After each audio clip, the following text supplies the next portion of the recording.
الشيطان الرجيم بسم الله الرحمن الرحيم إن الله يأمركم أن تؤدوا الأمانات إلى أهلها وإذا حكمتم بين الناس أن تحكموا بالعدل إن الله نعم ما يعظكم به إن الله كان سميعا بصيرا يا أيها الذين آمنوا أطيعوا الله وأطيعوا الرسول وأولي الأمر منكم فإن تنازعتم في شيء فردوه إلى الله والرسول إن كنتم تؤمنون بالله واليوم الآخر ذلك خير وأحسن تأويلا. Indeed, Allah commands you to return trusts to their rightful owners, and when you judge between people, judge with fairness. What a noble commandment from Allah to you. Surely Allah is all-hearing, all-seeing. O believers, obey Allah and obey the Messenger and those in authority among you. Should you disagree on anything, then refer it to Allah and His Messenger if you truly believe in Allah and the last day. This is the best and the fairest resolution. Sadaqallahu al-Azim.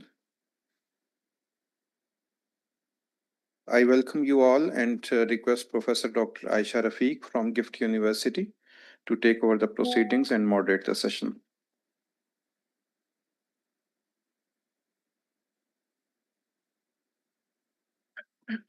Bismillah ar-Rahman ar-Rahim. Thank you very much.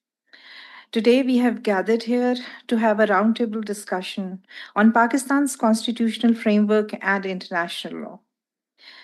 I would request Dr. Khalid Rahman, Chairman IPS, to come to the podium for welcome note and introduction to the seminar. Thank you.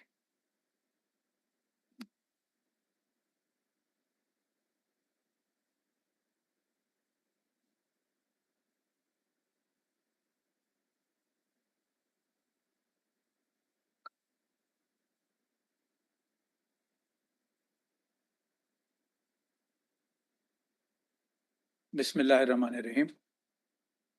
Thanks, Dr. Aisha. Honorable Justice Dr. Khalid Masood Sahab, respected speakers, participants, and my special thanks to this gathering on the online. We organized this seminar consciously on Saturday to test how many people turn out on Saturday.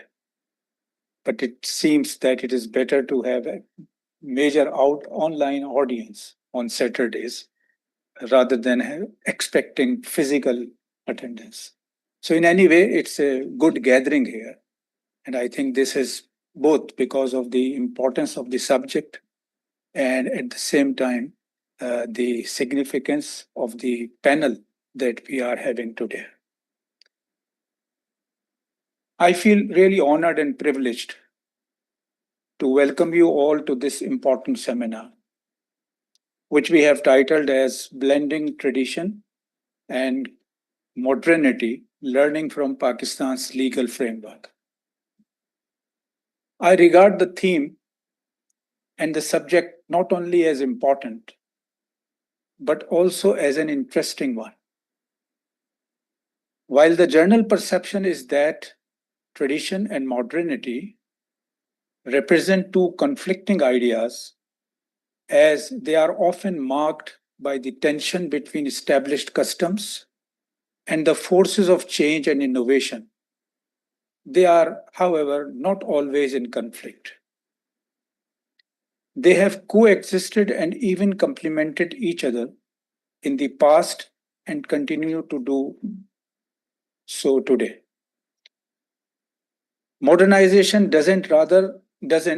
shouldn't necessarily mean the complete abandonment of tradition and tradition can adapt and evolve to fit within the modern context. And these days, we are having a lot of debate about the generations. The generation gap is a reality that existed since long. But in today's world, we find a lot of discussion that what Generation Z thinks, people of the earlier generations cannot understand. And the same vice versa, that whatever the elder people say, Generation Z, now Generation Alpha has also gained significance in this discussion. And perhaps very soon the Generation Z will be outdated, will be seen outdated as the Generation Alpha people. I believe that the today's session presents a vital opportunity for a serious and constructive reflection on the subject. An opportunity wherein we intend to take a look at the case of Pakistan. The issue lies at the heart of Pakistan's constitutional and legal identity.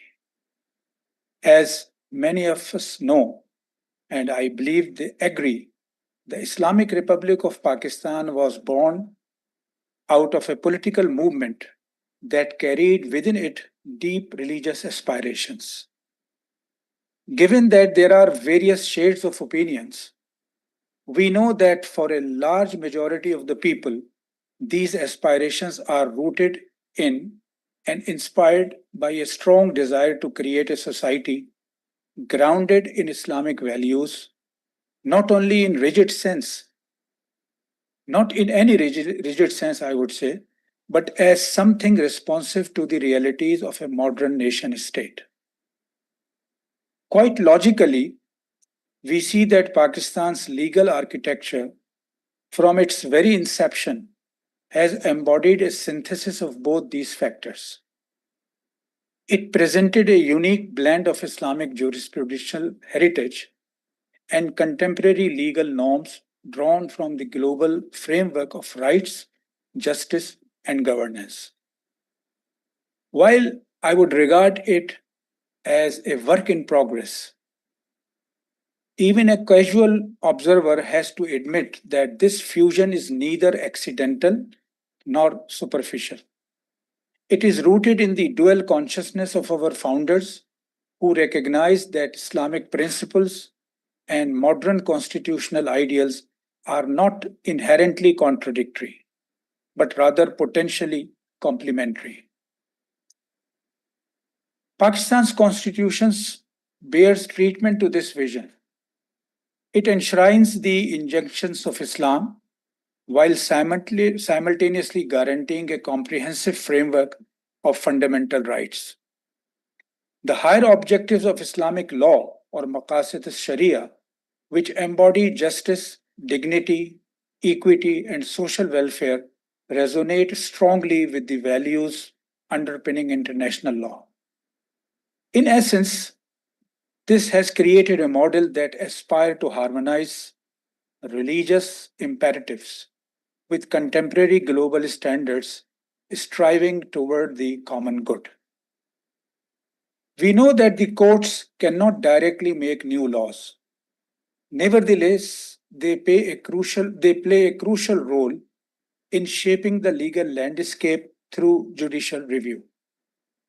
Seen from this perspective, judiciary's contribution should also be regarded as especially significant in actualizing this harmony in Pakistan. There have been indeed occasions when the judicial interpretations were seen as deviations from national character and public ethos, yet, in a wholesome analysis, the courts have advanced a legal culture through their purposive interpretation and jurisprudential innovations. Interpretations and innovations that respect both our religious commitments and our obligations under international treaties. Nevertheless, one has to recognize that despite the intellectual depth and practical relevance of this blended framework, skepticism continues to surround Pakistan's legal model. There could be many factors originating this skepticism. In today's globalized world and in the age of hybrid war and lawfare, it is often shaped by external perceptions, selective readings, or incomplete understanding of our legal evolution. Such misunderstandings are not restricted to Pakistan or the Pakistani legal system. In fact, all Muslim states and societies are battling with the challenges of stereotypical narratives. And in this perspective, I really welcome our panelists from Bangladesh and Malaysia. I hope we will have a great input from them. While Western and Western oriented thought considers that the laws and practices rooted in Islam are conservative and inherently discriminatory, some factions among Muslims think that any piece of modern legislation constitutes a deviation from deen. The seminar aims to address that skepticism and contributing to the work in progress I mentioned earlier. By bringing together Pakistani and foreign experts of both Islamic and international law, we hope to foster informed dialogue, bridge doctrinal gaps, and shed light on how Pakistan's legal system functions, not as a battleground of opposing values, but as a dynamic space of principled reconciliation and mutual reinforcement. I'm confident that our learned speakers from Pakistan, Malaysia, and Bangladesh shall address the issues related to the Constitution, human rights, state sovereignty, and the role of minorities. With Pakistan as a case study, we shall explore how Muslim societies have developed legal systems that embody a dynamic framework of justice rooted in faith, aligned with reason, and committed to the dignity of all. I look forward to your insights, questions, and contributions as we reflect together on a legal tradition that seeks not only to blend tradition and modernity for justice, peace, and high human flourishing. Thank you, and I hope this seminar will be a source of clarity and insights for all of us. Thank you very much.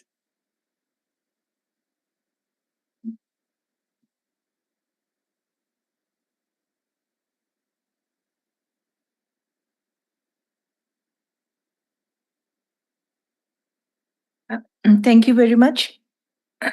As just now, the theme of this today's discussion has been explained very precisely by Khalid Rahman Sahab. I would very warmly welcome the speakers for this session, the international speakers that we have. There are two international speakers and two speakers from Pakistan. And it seems that it's going to be a very insightful discussion, and we are going to learn a lot from it. I also welcome, I should have said that in the very beginning, a very esteemed scholar from Pakistan, Dr. Khalid Masood Sahab. He's sharing this session today, and it's an honor for all of us. So now I would request Dr. Azizur Rahman, who is the director of School of Law, Quaid-e-Azam University, Islamabad. Dr. Aziz has also worked with the Faculty of Sharia and Law of International Islamic University, Islamabad, where he has taught several undergraduate and postgraduate courses. He specializes in constitutionalism, intellectual property rights, access to justice, and consumer protection, legal research, and teaching. Professor Azizur Rahman will be talking on the topic Defining Rights, Universal Ideals, and Local Contexts. Sir, please.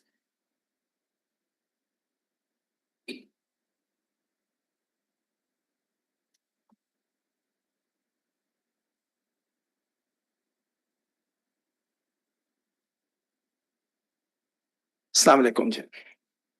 Bismillah ar-Rahman ar-Rahim. Janab Dr. Khalid Masood Saab, Janab Khalid Rahman Saab, other speakers and participants. First of all, thank you very much for inviting me and particularly asking me to start this discussion in today's seminar, which is basically about a very important topic. I would not take a lot of time in terms of setting the stage. Instead of moving ahead with a sort of academic discussion and debate about the nature of human rights, particularly, and then the local context in countries like Pakistan, I would rather like to start with my experience when I left Pakistan in 2007 and I went Australia for my PhD studies. When I landed there, it was a sort of election environment. Very popular, once very popular Australian government of Conservative Party of John Howard. That party was set to lose coming election, and another emerging popular political leader of the Australian Labor Party, Cameron Rudd, who later became the Prime Minister of the Australia. So he was all set to take over. And in this background, I went there and I started following the political debate around elections and themes and which kind of political slogans were particularly contested over there. So one of the very interesting issues, which was right in the heart of the political debate at that time, that was about the Bill of Rights. And I was really astonished because when I went there, I was having this mindset and understanding that human rights are so basic, fundamental, and universal in a way that they have already been fully incorporated and implemented and enforced, especially in the legislation, in the domestic laws, and in the constitutional frameworks of countries like Canada, Australia, America, and rest of the European countries. But then I realized that this is something which is very basic, and Australians were still discussing this.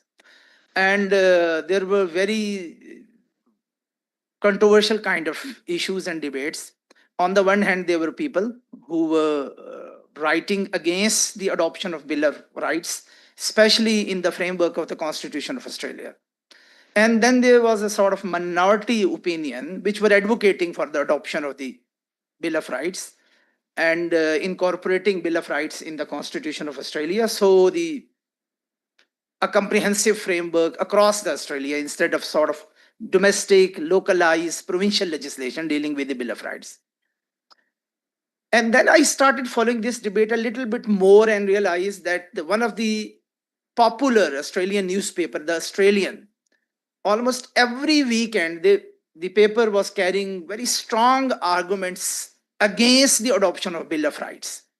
And what was the key argument? The key argument that these international human rights frameworks and instruments, they were largely alien and for Australia because Australian experts and many academicians, they were extending this argument that we were different from rest of the world in terms of our history, culture, and especially the indigenous population, and we have treated the indigenous population. So if we will adopt this international framework, then there would be deep implications and serious implications for us. And then the stolen generations of the indigenous people and communities, perhaps they would come ahead and they would demand not only just an apology, they would also demand for the justice. And we would be perhaps asked to indemnify whatever we have done historically with them. So that was a very obvious fear, and that's why they were resisting that there should not be a chapter of the fundamental rights in the Constitution of Australia, and they are still successful.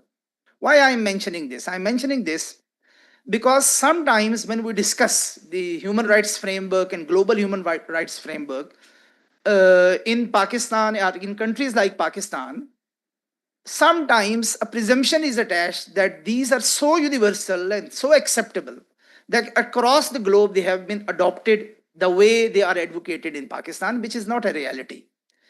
It can be a reality, it can be a valid argument to an extent of certain international instrument, but with regard to certain other international instruments, this is not a reality, and this kind of debate is going on still.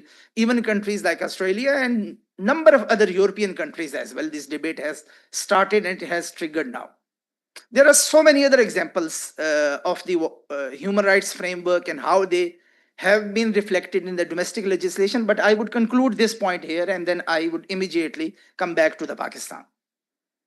I can realize and I can see that there are some people who are having a law background. So for them, few things would be very obvious. But I think that it would be still useful because this is the first intervention of today's seminar. So it would be still useful to mention some of the very basic and fundamental concepts related to the international human rights law or international law in general, and then its incorporation or incorporation of international law commitments and obligations into national legislation and domestic legislation. There are primarily two approaches. One approach is when a country signs an international agreement or becomes part of the international treaty and convention, including the human rights instrument, and then ratify that. So automatically it would become available for the domestic use and application and enforcement. This is generally an approach of the continental Europe or civil law tradition countries. The other approach is the dualist approach, which mostly the common law country like us, we adopt. We say that yes, international law is important, but when we go and sign an international treaty, for example, any international convention related to the human rights, and then we come back to our country, ratify this, even after signing and ratification, it is not immediately, automatically, readily available for us or for the domestic courts to apply them. And the only way to make them applicable and enforceable domestically is to translate that into a domestic legislation. So if Pakistan, as a common law country, if Pakistan signs an international convention, ratifies an international convention, and does not make an enabling legislation domestically for years, say for 20 years, so the international convention, even after the ratification of Pakistan, would not be available for the enforcement through the judicial mechanism in Pakistan. And in number of cases, Pakistani courts, Supreme Court, and number of other courts, they have actually maintained this position very clearly. This is, and the students of the international law, and we teach this basic concept even in the very first class of the international law, because this is the backbone and basic understanding that international framework is important, but it has got certain limitations.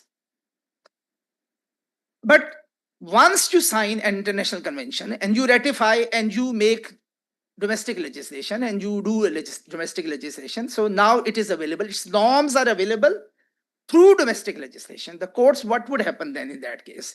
A citizen of Pakistan can approach to a court and say that my particular right has been violated under a specific legislation, and the court would enforce that. Even in that particular case, court would not be enforcing an international treaty directly. Court would be enforcing the obligations of the treaty as incorporated and reflected in the domestic legislation. This is very important. And while incorporating and implementing that, if there is some interpretation issue, if some explanation is required, obviously the court can refer that this law has been made to comply with the international obligation of Pakistan related to that particular convention. So in this way, certain conventions can be directly cited by the judicial forums in the form of the precedents, but they would not be directly applicable. The only applicability would be the application of the national legislation, local law. Here comes a point lately. The norms and standards which have been set by those international conventions, particularly related to the human rights, be it about the women's rights, children's rights, or other areas of the human rights, particularly about this debate and generally about the international law framework, there is an ongoing debate that when these norms, standards, and conventions and treaties and protocols, whatever you call and whatever situation is there, when they have been largely framed, who were available and who were participating in the room? This is a very important question. So most of the international law, which is right now applicable across the globe, when it has been negotiated, when its basic features and fundamental principles and ground norms were negotiated, most of the developing countries, they were not available they were not sitting in the room. They were not having seat in the room. Even if later on they were provided a sort of representation, so they were transition economies, they were struggling with their post-colonial realities.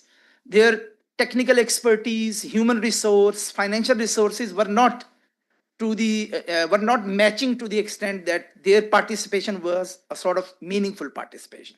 So when you have made a norms and standards and you set a standard somewhere at a forum where I was not available, and later on you say that this is a universal standard and it is applicable on you as well.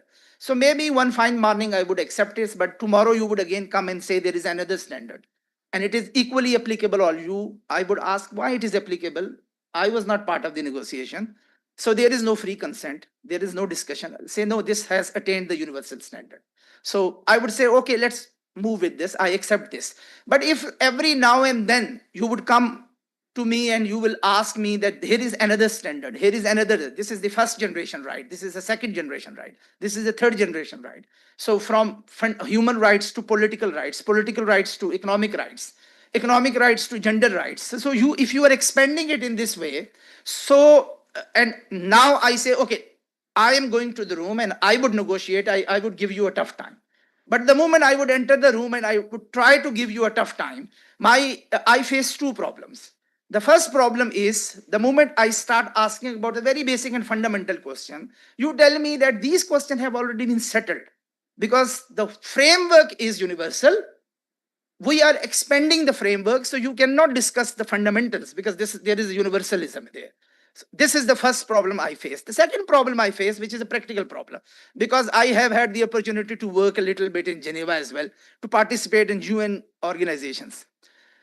Country like Pakistan, which is a significant country, and we have a Pakistani mission in Geneva dealing with the UN. We have a Pakistani mission in Geneva dealing with the World Trade Organization, another part of the international law. And there are so many other satellite offices are there. When serious kind of negotiations are going on, sometimes people from Islamabad, they also go and participate in week-long meetings, sometimes 10 days meetings of different working groups. The problem is there are 10 meetings in 10 different rooms going on, and your delegation is comprising of just 2 or 3 people. So the people are running from one room to another room and trying to actually say whatever they are willing to say or they have been instructed to say. But my problem is that I don't have those resources to actually fully participate. Not just the intellectual resources, even basic fundamental resources. And on the other hand, if a delegation is coming from United States with 50 people, along with a number of international non-governmental organizations, and the moment a negotiator is leaving the room, all of them, they are meeting and trying to lobby and influence on the margins of the meeting. So these are the practical realities. Then after all this process and limitations, a new standard emerges and you again tell me that here is a standard, which is a universal standard you are supposed to apply. This is the basic context in which dissatisfaction with this all framework and news and standards is emerging. A number of approaches are nowadays emerging. One of them is third world approaches towards international law, 12. So a lot of experts, and this is not a new approach, it has become an established approach. A lot of people are trying to criticize and to develop a critique of the international law frameworks in different areas and different sectors, particularly in the area of human rights. That there is a third world approach towards international law. We want to see it in a different way. We have a different kind of culture. We have different kind of religions. We have different kind of socio-economic context. So you cannot say that certain norms have attained the age of the stage of and the status of the universalism. So I cannot question this because my realities are different. So 12 is one approach, but within 12 there are so many shades. Some people are trying to critique the international law framework from 12 perspective, but by focusing on gender justice, for example. Some are trying to do this from the religious point of view. Some are trying to do this by using, for example, Sharia and Islamic law perspective. So there is a variety and there is a sort of variance within the 12 approach as well. But this approach is important from one perspective, that even if you have an international law commitments, you transform and translate them into a national laws. Even then this question that from where these standards have come, and these standards to which extent they are compatible with my local realities, my culture, religion, socio-economic context, and who has actually given this status and who has determined that these international norms have attained a universalism? This is the first thing. The second thing is that even after these kind of criticism, if you accept that international norms are acceptable, they are applicable, but sometimes you sign and you don't ratify, or even if you sign and you ratify but you don't translate or you into a national obligation because you think that we still don't have resources to comply with the commitments. So it would take certain time, though I have made certain commitments, I have ratified them, but I will make national law after a while, after 5 years, after 10 years, after few years. In country like Pakistan, the whole process of ratification is done through administrative setup. This is the executive domains. This is not legislature's domain. This is another problem. Fortunately, today we are sitting here in the Institute of Policy Studies. Professor Khurshid Saab Marhum, he has made a suggestion that the whole process of ratification of the international obligations and conventions and treaties, that should be done through Senate or through the Parliament, or there should be some kind of involvement of the parliamentary committees in the whole process. So we actually read them. There is a discussion that this is SIDA, for example. We are going to sign it. We are going to ratify this. But what does it mean? To which extent it is compatible with our cultural, socio-economic, religious norms? This kind of discussion has never happened in the Foreign Office. Why? Because this is the executive action which has been done. They have signed, and later on a secretary level person would ratify this, and it would become a treaty obligation for you. So like United States, where the Senate has got a sort of strong ratification powers, so whether the ratification powers should lie with the executive, just with the executive in Pakistan, or there should be an oversight role, or there should be some role of the parliament as well in this. Unfortunately, we could not progress this kind of parliamentarians, they don't actually raise this issue anymore. They're least bothered and they're least concerned that international obligations, they become domestic obligations, and they are told that when it would become domestically enforced obligation, we will make a legislation, and for that we will come to you. That's why it is indirectly a ratification by you, which may be true but which may not be true, because sometimes we make laws or translate international obligations into a domestic legislation through ordinances, especially during the dictatorships, and those ordinances later on en bloc translates are translated into a national obligations without any discussion. And for that we have seen, for example, international trade law related obligations, which Musharraf era laws related to intellectual property and number of other things due to the obligations of World Trade Organization.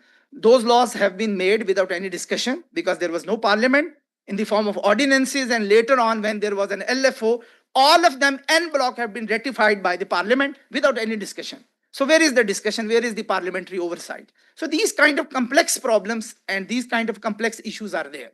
Then comes another set of problem. I think the Imran Saab is here. He would also talk about this because I was just reading his topic. But that is an emerging trend in Pakistan, and that is a problematic trend. That is direct application of the international law obligations through courts in Pakistan. That is an emerging trend. It is not a unique trend. It was there early on, but it was very sporadic, piecemeal, and very limited. But now we can witness a sort of emerging trend that international conventions are reference to international treaties and conventions, especially in the area of human rights.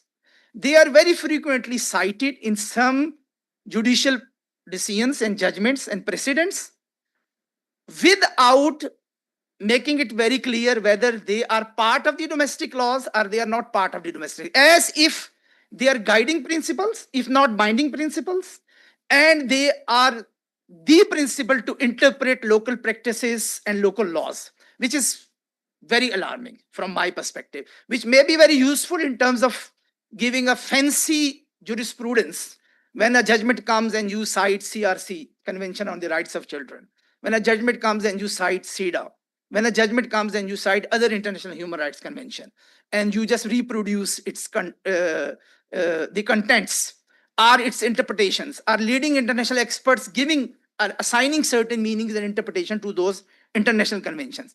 So if you read it, it's really very fancy.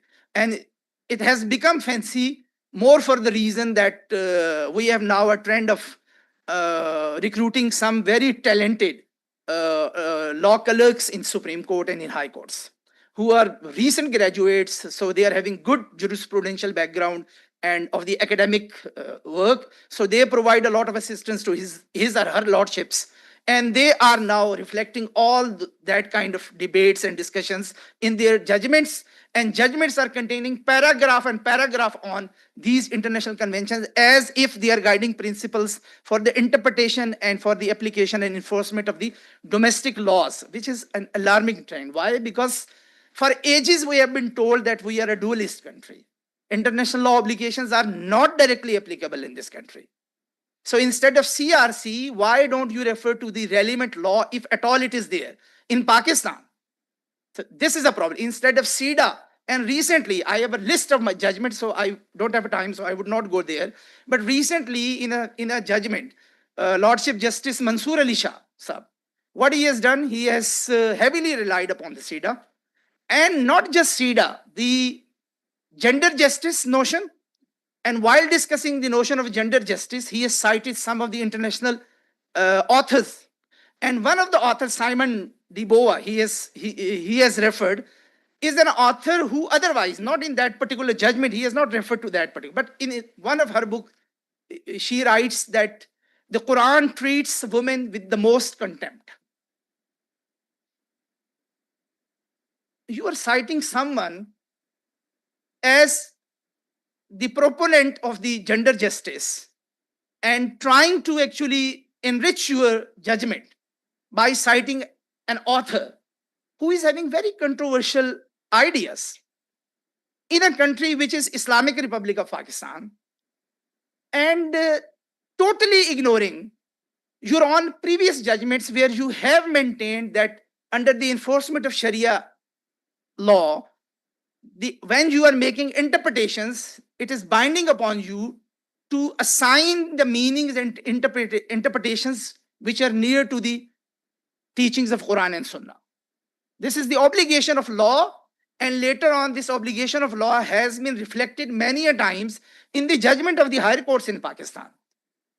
And it was a departure point because previously, before this law, whenever a judge was interpreting a law and there was a confusion, there was an ambiguity, so judges were referring back to the common law tradition. Okay, legislation is ambiguous. A particular provision of law may have 2 or 3 possible meanings and interpretations.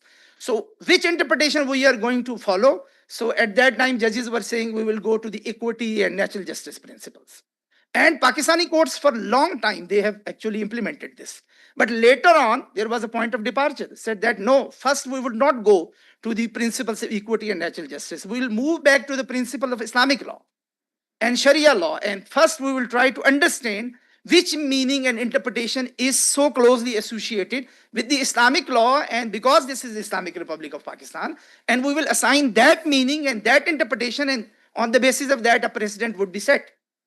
But then we see that there are a number of emerging cases from Justice Babar Sattar Sahab, Justice Mansoor Ali Shah Sahab, Justice Aisha Malik, and number Justice Mazhar Sahab, and so many other judges as well. I'm just referring to some of the very recent judgments. There's a list of judgments where international instruments are referred as if they are not binding precedents, but they are guiding principles of the interpretation, without realizing this and without making it clear that the international law or treaty law obligations are not and should not be directly made applicable in Pakistan, not just as enforceable standards, but as a interpretation, as a principles of interpretation as well. Because if you are doing this, you are doing something, which is my last point, something departure from dualism to another area or another trend, which is known as diffusion of the international law. And diffusion means that how international law standards are practically made part of the national law without following the formal procedure of the rectification and domestication through national legislation. This is precisely done in these kind of judgments. If this is a new norm, then we should make it very clear by giving a clear that the previous precedents, we are not going to follow those previous precedents, and we are setting a new precedent now. So everyone should know that international law, Pakistan is no more a sort of dualist country. But can we do this? Obviously, we can't do this because our custom, tradition, and the common law legal system and its intricacies does not allow us to do this. This is my basic argument, that while discussing about the rights debate in the local context, it is important that we should realize that which kind of limitations are there, which kind of challenges are there. And the judiciary in Pakistan lately, it is actually trying to follow, if not all judges, many judges who are active in the area of international law they are more inspired from the international law principles. And so which kind of trends are there? And my very last point is, it is not just about the human rights principles or instruments. Even in the area of commercial law, or in the areas not so directly related with the human rights law, this trend is emerging. One of the obvious examples is the focus and emphasis on alternative dispute resolution now by the honorable judges in so many cases, citing the international best practices, international forums, and where Pakistan as such is not a party, or if Pakistan is a party, most of them, they are related to the private international law, which is a weaker part of the international law. Earlier examples were related to the public international law. So in the domain and area of the private international law, this trend and tendency is even rather more glaring and problematic, that the courts in Pakistan and judges are referring very frequently to those forums and obligations, and trying to impose those forums and obligations and standards and practices even by doing something which is equivalent to the privatization of justice system, that the judges or the judiciary basically entrusted to dispose of and deal with the disputes of the people. They are trying to tell you that our forum is not appropriate. You rather go at a forum which is a private forum under the private international law arrangement and try to settle down your issues through mediation, arbitration, or international commercial arbitration, because that is something which is very important and that is something which is very speedy. This is really problematic. So the kind of trend that internationalization of the local law on the one hand and privatization of justice system on the other hand, if you combine and club it together, so this trend is rapidly emerging in countries like Pakistan through the instruments of diffusion, which is a departure from our earlier settled position of the dualism. So I think there should be a lot of discussion in Pakistan about this tendency. I'm not essentially suggesting that all this is negative. What I'm trying to suggest is this is a clear departure from our settled position. It has serious implication from interpretation of law's point of view, and it may have certain very positive implication for certain segments of society at the same time. So the discussion and debate on this issue should consider all these aspects, and by engaging all stakeholders, and obviously keeping ourselves within the framework of the Constitution of Pakistan, by reminding ourselves that this is the Islamic Republic of Pakistan. Thank you very much.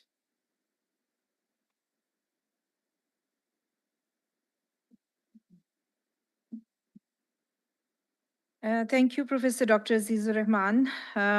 Very analytically, I think Dr. Sahab has drawn our attention towards a very serious problem, contemporary problem that the judiciary in Pakistan and overall legislation is facing, that the international ratifications, what are the limitations, problems, and handicaps we face when we are domesticating an international ratification? And there's some proper procedures have to be laid out to adopt that. And lots of effort is still required, especially in Pakistan. Although we all know that constitutions are somewhat fixed and rigid, but law is something which keeps on evolving. And that is the beauty of law. So, with this, I would invite the next speaker, Imran Shafiq Sahab. Imran Shafiq Sahab is an advocate, Supreme Court, former special prosecutor of NAB, legal consultant at NAB, and visiting professor at International Islamic University. Thank you, Dr.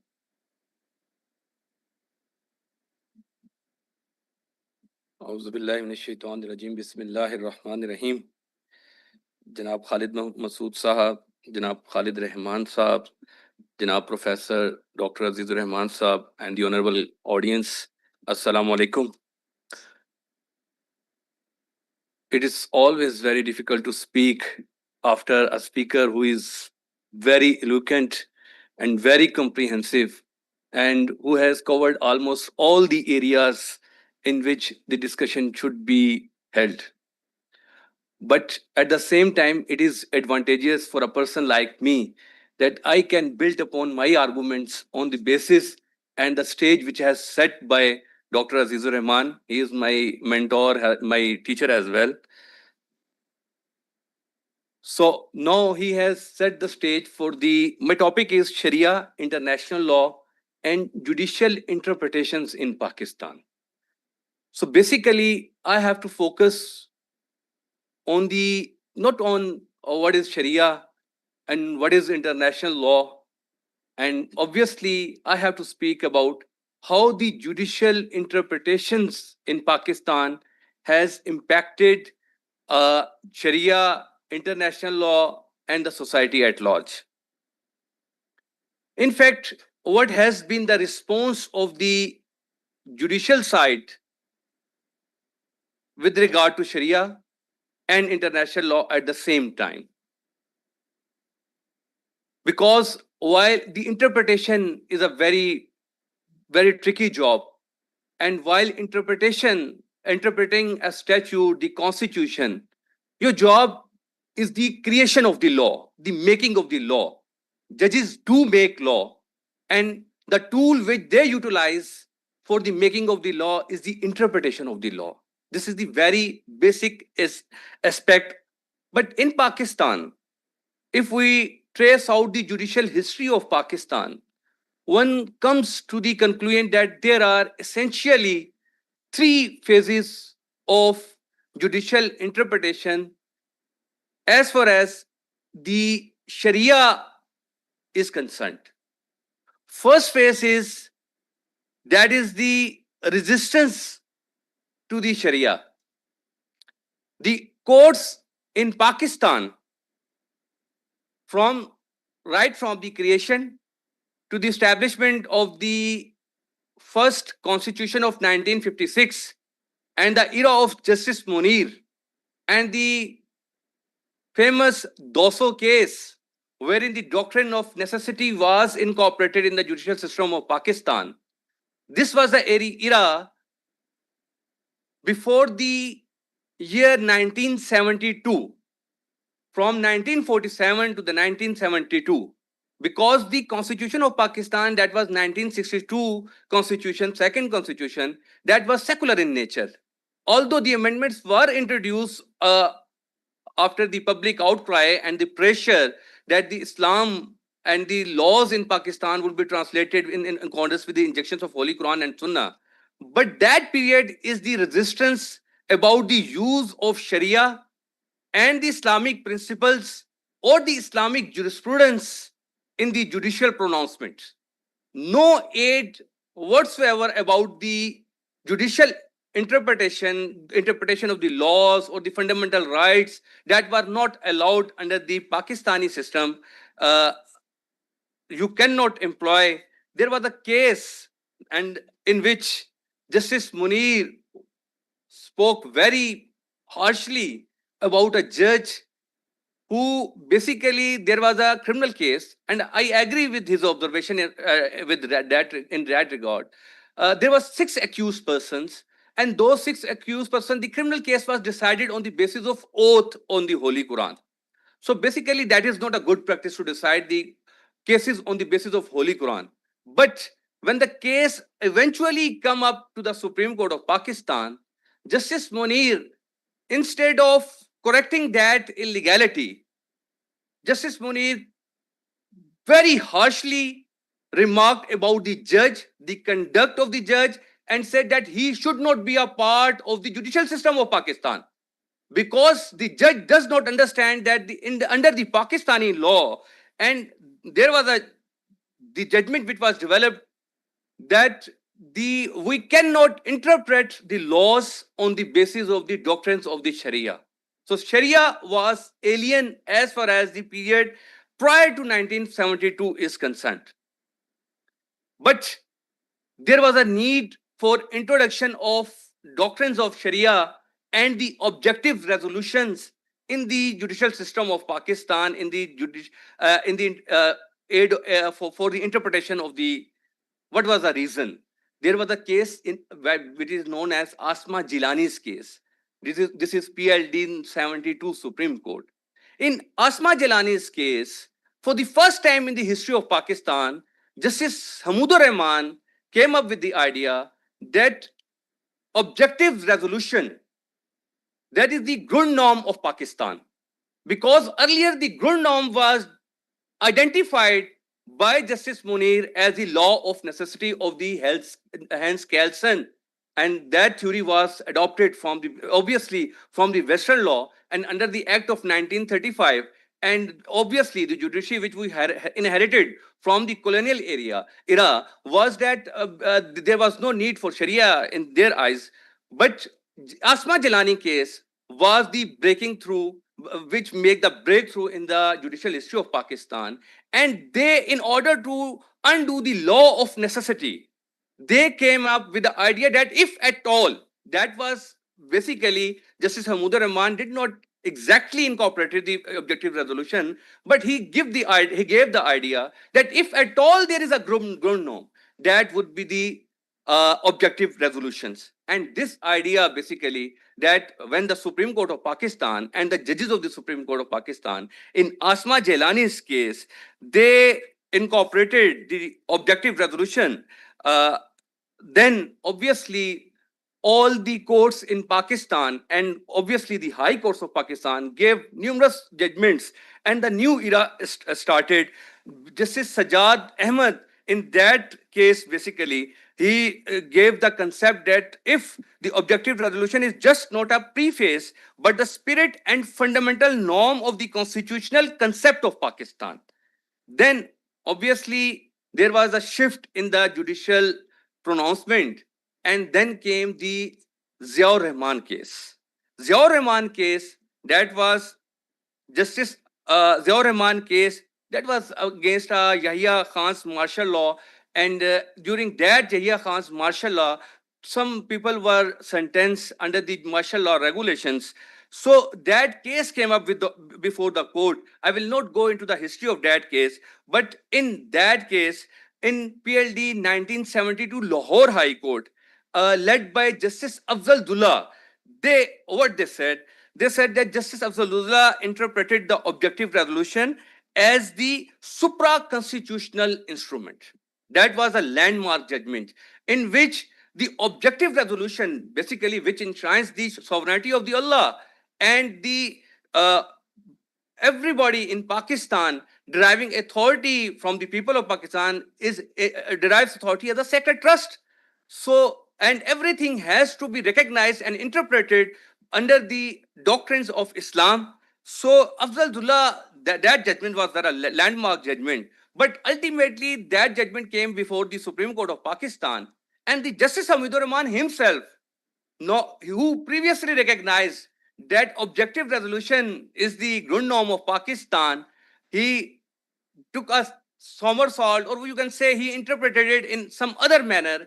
And in that case, the judiciary said that no, the objective resolution is there, but it is not the supra-constitutional instrument, because now 1973 constitution has been promulgated. And when there is a written constitution, then you have to follow the written constitution. And the written constitution of Pakistan, basically what was in that written constitution, and still that available. Obviously, at that time, there were no federal Shariat court, no federal Shariat appellate bench of the Supreme Court of Pakistan. The only two provision which existed for the under the title of Islamic provision, that no law shall be made which is repugnant to the injunction of the Holy Quran and Sunnah. So the interpretation by the Supreme Court of Pakistan was that yes, if you want to recourse for the Islamization of the law, then you have to go to the parliament, and the Supreme Court of Pakistan is not the proper forum for education under that was the Ziaur Rahman case. Then obviously the Nusrat Bhutto case came, PLD 77, Supreme Court 657, and in that case, the court no, before the court there were two options. One was the doctrine of necessity, and that was the martial law era. And now the court had to legitimize the martial law. Nusrat Bhutto case was there. So, but there were two theories. One was to done away the martial law was the Asma Jelani's case, because when there is no constitution, try to understand this very important phenomena. What the Sharia law has done and the objective resolution has done in Pakistan, there was a complete vacuum. If there is no constitution, there is a vacuum. So the vacuum was filled by the Supreme Court of Pakistan through the aid of objective resolution in Asma Jalani case. So they saved the democracy, and they annulled the what was done by the Yahya Khan by the imposition of martial law. So in Asma Jalani's case, the martial law was held as ultra virus, ultra constitutional with the aid of objective resolution. But then when the Nusrat Bhutto case came, now there was two options. One was Asma Jalani case, and the other was Western doctrine of necessity by the Justice Monir. So they took a middle way. And all the judges of the Supreme Court of Pakistan, in that judgment, what they recognize? They recognize Islam has the ideological foundation of Pakistan. This was the Justice Afzal Chima's, and this was a totally a new way to exist apart from written legal source. This is then obviously there came another judgment passed by Justice Gul when there was during the period of Zulfikar Ali Bhutto, National Awami Party was banned in Pakistan. It is Khan Abdul Wali Khan case. And for the restoration of that party in PLD 1976 Supreme Court, Justice Gul of the Supreme Court of Pakistan, he made much emphasis to the doctrine of Do Qaumi Nazariya. Do Qaumi Nazariya. And Do Qaumi Nazariya was utilized, two nation theory was utilized and incorporated in this Pakistan judicial history to basically ban the National Awami Party because there was allegation that they are acting against the two nation theory and the very idea and concept of Pakistan. So, but there is another era after 72, between the 77 and till 2001. This is the era of Islamization of the laws. And the judiciary played a very active role in the Islamization of law during the era 1977 till 2001. And during this period, there are plethora of judgments. You can cite hundreds of judgments in which the it has been accepted by the Supreme Court of Pakistan, the Federal Shariat Court of Pakistan, and the obviously high courts, that there was the Islamic law was taken as aid, and there was a landmark judgment, and that was followed in many other cases. And it was in the for the aid of international convention and international treaty, rather a bilateral treaty within the USSR. This was a state judgment A.M. Qureshi versus USSR, PLD 1981, Supreme Court 377. International law doctrine of Islam, Islamic international law was specifically referred to nullify an agreement between the Pakistan and the USSR. So on the basis of Islamic law, in the meantime, you must remember, there was a judgment in Ziaur Rahman case. The Supreme Court of Pakistan has taken the view that the objective resolution is not the part of the constitution. It is just a preamble. So unless and until it is a part of the constitution, it cannot taken as an aid of interpretation or to nullify the laws in Pakistan. Then General Ziaul Haq incorporated Article 2A in the constitution, and the objective resolution was made a substantive part of the constitution. So there was another problem for the judiciary in Pakistan. It was a good or bad, that is something else. But the judiciary in Pakistan, specifically Justice Tanzilur Rahman, Justice Fazlur Rahman, Justice Afzal Zullah, they laid down numerous judgments in different areas and fields. Justice Tanzilur Rahman, while sitting as a judge of the Sindh High Court, he in a State Bank of Pakistan versus custodian of Evaki Trust case, he basically declared as void while utilizing provision of Article 2A of the Constitution, Section 55 of the Transfer of Property Act, and the mortgage, the banking mortgage, the concept idea that it was based on the interest and usury. So there was number of judgments. On the basis of Article 2A, the Supreme Court of Pakistan, the high courts in Pakistan, and obviously they interpreted the laws in the light of the Sharia and international law. But this was another problematic area. So there came another judgment of the Supreme Court of Pakistan, and in that judgment, the Supreme Court of Pakistan stated Article 2 of the Constitution. This is Mia Aziz A. Sheikh versus Commission of Income Tax, PLD 1989, Supreme Court 6133. And then came the case of Hakim Khan versus Federation of Pakistan, PLD 91, Supreme Court 595, and Kanis Fatma case, PLD 93, Supreme Court 909. These two cases are very important. I will not go into the details of those cases, but remember that Kanis Fatma case and Hakim Khan case, in those cases, in both these cases, the Supreme Court of Pakistan held that no law can be interpreted or the wires of any legislation cannot be judicially reviewed by implying Article 2A of the Constitution. So the matter of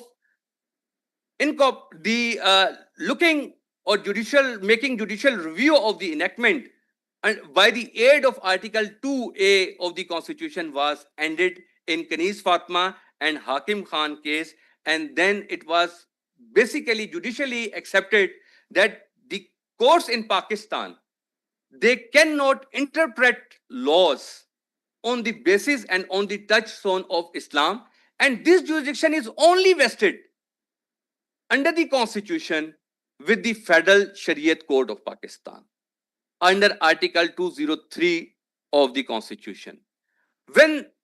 But there is a problem with the jurisdiction of the Federal Shariat Code of Pakistan. Federal Shariat Code of Pakistan can make only declaratory judgments. And the judgment, unless and until is affirmed by the Supreme Court of Pakistan under the Shariat Appellate Bench, that cannot become the law of Pakistan. So during the period between 1990s and till today, once I visited the Federal Shariat Court and I got a list of cases which are pending before the Supreme Court of Pakistan, which in those cases, the Federal Shariat Code of Pakistan has nullified on the touchstone of injunctions of Holy Quran and Sunnah numerous laws in Pakistan. But those laws the judgments have not been given effect because the Federal Shariat Appellate Bench of Supreme Court of Pakistan, the cases are still pending since last 30 years. And you can take the example of Sood case. That Sood case kept on lingering with in the Supreme Court of Pakistan, in the judicial review jurisdiction, in the Sharia appellate bench jurisdiction, and in the Federal Sharia Court since for the last 23 years, and now it is again pending before the Supreme Court of Pakistan, and I don't know for how many years it will remain pending in the Supreme Court of Pakistan. So the Federal Sharia Court can declare and nullify a law on the basis of injunction of Islamic injunctions, but that we can't see it becoming a reality and the judgment of the Federal Sharia Court implemented under the constitutional setup which now is invoked in Pakistan. My predecessor, Dr. Azizur Rahman Saab, has given a view about the recent judgments of the Supreme Court of Pakistan. I will expand it further, and I will say that after 2 years, 2001, when the Musharraf era started till today, we are now facing an era which is de-Islamization of laws in Pakistan and the westernization of the law. The process which has been explained by Azizur Rahman Saab, it is not simple.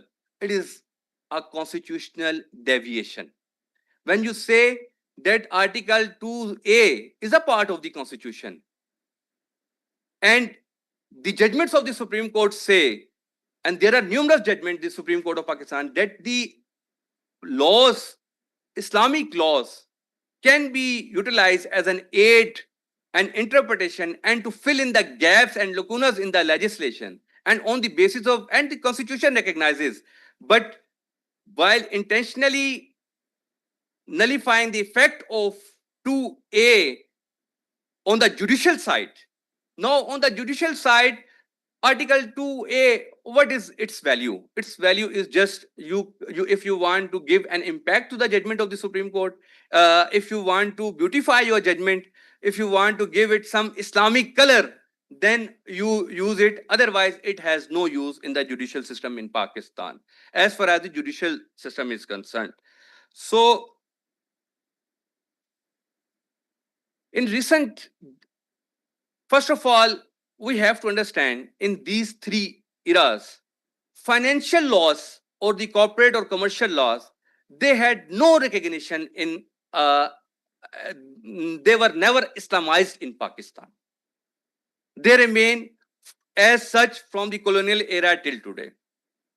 Then, obviously, there are two problematic eras when we come to the enforcement of the fundamental rights. One, and here the judiciary faced difficulties. One is the constitutional provision of Article 260, which says Qadianis and Ahmadis are non-Muslims.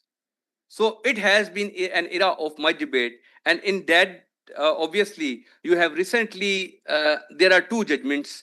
One was authored by Justice Mansoor Saab, and the second was authored by Justice Qazi Faiz Isa Saab.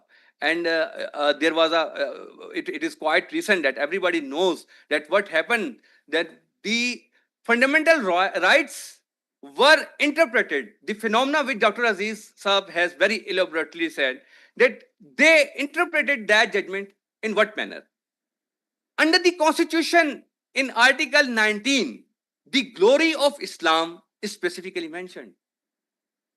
Under the Constitution, Article 260 is present, but while interpreting these two judgments, one by relevant to Qadianis, two judgments, one and their fundamental rights of religion, Justice Mansoor and Justice Qazi Faiz Isa, they done away the condition of glory of Islam or the Islamic injection and Islam morality and all these things. There is another case of the Justice Mansoor Saab, ARY case, in which he has freedom of expression.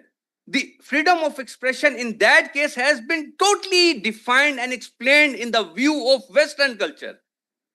All the findings which have been rendered by other jurisdiction under the freedom of expression laws of the US Constitution, They have totally incorporated in Pakistani law by the aid of judicial interpretation by Justice Mansoor Ali Shah, and the drama which was banned being violative of the injunctions of Islam and the right of freedom of expression given in the constitution. If you are going to enforce the fundamental right, then the fundamental rights in Pakistan have certain limitations, and these limitations are the constitutional limitations. These constitutional limitations have to be followed by every organ of the Pakistan. While judiciary, while interpreting the laws, and the parliament while making the laws, those limitations have to be, unless you amend the constitution. But the fact is that even then, when comes into the minorities, there is a judgment of the Justice Tasadduq Hussain Jilani, in which basically under the garb of rights of the Khunsa, the term was intentionally used as the transgender right of the transgender. No, the transgender is an entirely different phenomena. Transgender are not the Khunsa. And transgenderism is not allowed in Pakistan. And that's what has been led on by the Federal Sharia Code of Pakistan. But I think I have taken much of your time. So I adopt what has been said by Dr. Azizur Rahman Saab with regard to the latest trends in Pakistan. This was very elaborately has been explained. So thank you very much.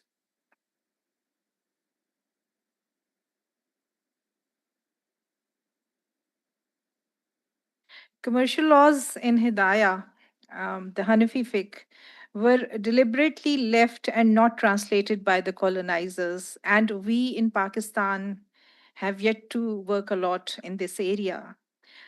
Since the time is going ahead of our schedule, I would like to thank Imran Shafiq Sahab, who spoke on Sharia and international law, Pakistan's judicial interpretations. And we move ahead with our international speakers. I would like to invite Datuk Professor Dr. Shamarayo Abdul Aziz from International Islamic University, Malaysia. And the topic on which he would be speaking is religious minorities in a Muslim polity, the Malaysian model. A little introduction. Datuk Professor Shamarayo Abdul Aziz is currently serving as an associate professor at International Islamic University, Malaysia. Her area of interest includes constitutional law, human rights, Islamic criminal procedure, Islamic criminal law, and administration of justice. Please.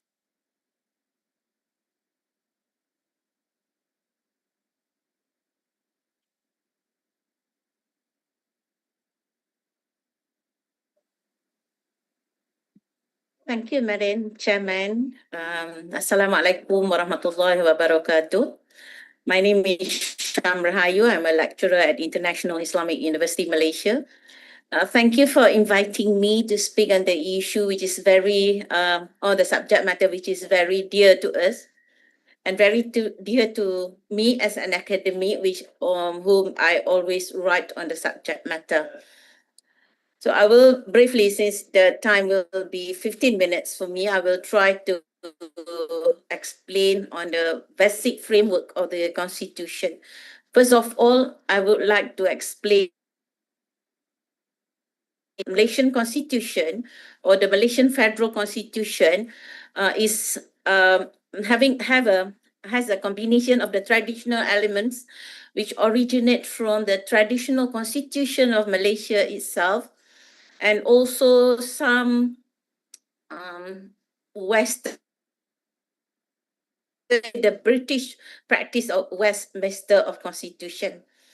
So as far as the position of the minority here referring to the non-Muslims in Malaysia, we have in the Constitution very clearly on the position of Islam as the religion of the Federation.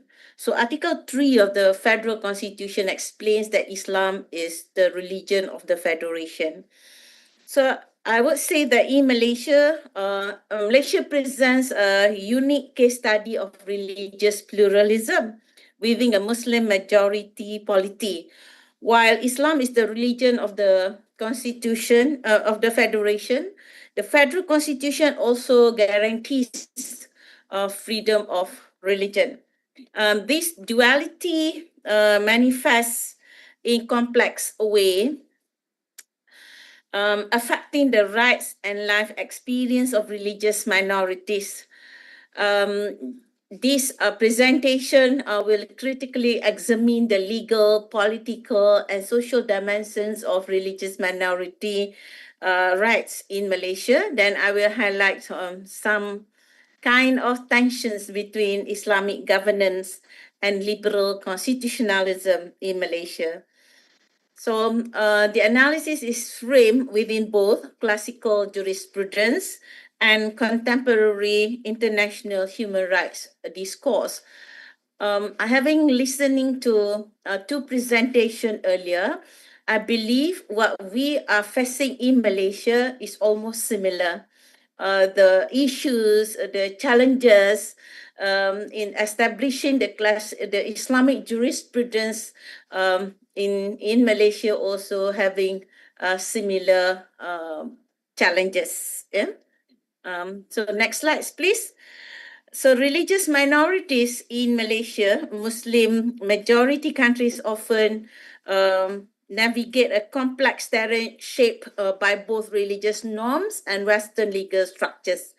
There are sectors in Malaysia which refers to as the secular legal structures. Personally, I would say that secular and Western has some differences. Western sometimes, as we all know, that the Christianity is one of the Western legal, whereas Christianity was the religion of British of Britain. Therefore, it's not necessarily secular, although they would say that this is not based on Islamic principles. So I would say that Western legal structures may have some religious elements, but it's Christianity. So I would say it's a Islamic religious norms and un-Islamic legal structure. So Malaysia, with a Muslim majority population and a constitutional commitment to freedom. I mentioned earlier that Article 3, Clause 1 of the Federal Constitution declares that Islam is the religion of the Federation, while at the same time, the article acknowledges the right to profess and practice freedom of religion, within the formula of peace and harmony. I think this is within the meaning of the word Islam or Salam itself, that it means peaceful.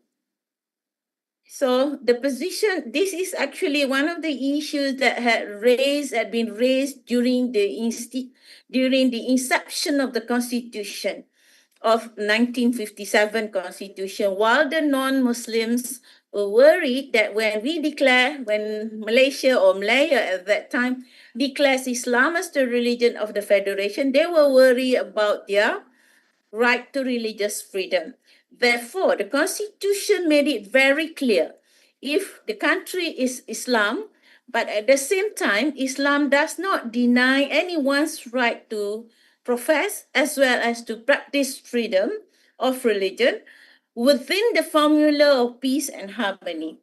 So this issue had been raised in one of the cases that we call as the Kalimah Allah case, the Herald Tribune, when they wanted to use Kalimah Allah the Christians wanted to use the Kalimah Allah in their publication, which was addressed in Bahasa Melayu. So it's just the Bahasa Melayu is to be read by everybody. So that is the national language. So the documents, the publication will be disseminated among the Malays. Therefore, this is considered as something which is dangerous to the formula of peace and harmony. So that's the only case which explains that how peace and harmony formula. So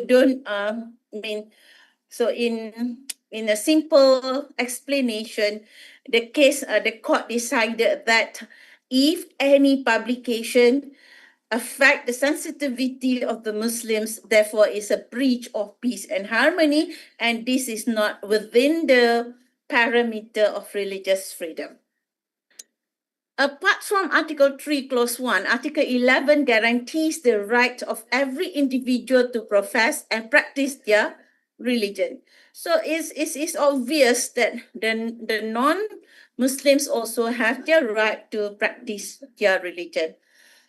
This dual commitment, acknowledging the position of Islam as well as acknowledge the peace and harmony formula in the doctrine of freedom of religion, is not without ambiguities, and it's also filled with some contestations.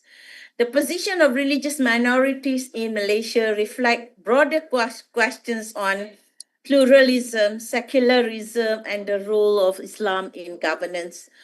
So I will explain in the next slide. I will explain as Islam as the religion of the Federation. The Malaysian Constitution is, next slide please, is often interpreted as endorsing a secular legal framework with Islamic elements. But in my personal opinion, having research on the subjects from Islamic perspective as well as from Malaysian perspective, it is not about endorsing a secular legal framework with Islamic elements, because the two shall never meet. Islam shall never meet with the idealism of secularism. So this issue, I don't think is a correct interpretation or a correct statement to say that Article 3 of the Malaysian Constitution endorse a secular legal framework with Islamic elements, because the two shall never meet. So Article 3 establishes Islam as the religion of the Federation, but earlier interpretation have generally held that this does not